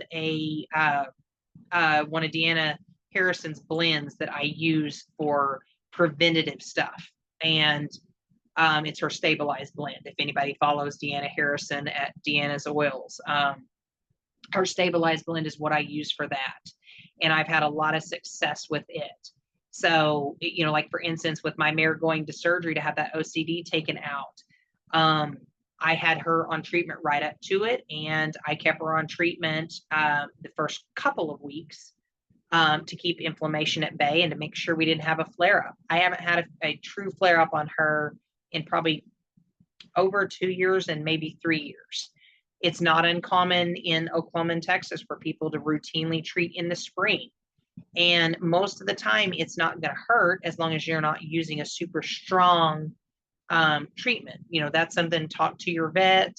Like I said, I have some solutions on that. If you have questions, reach out. Dr. Crosby is always available for general information too. You know, so those are things to think about as just being proactive. And I know I talked a little bit about that with the sale horse situation. But you know, I'm always just trying to advocate for my horse and make sure I'm staying ahead of stress. You know, whether that be using something that's natural, whether that be using something that's from my vet. So anyway, yeah, thank y'all for tuning in. I appreciate it, and happy trails, y'all.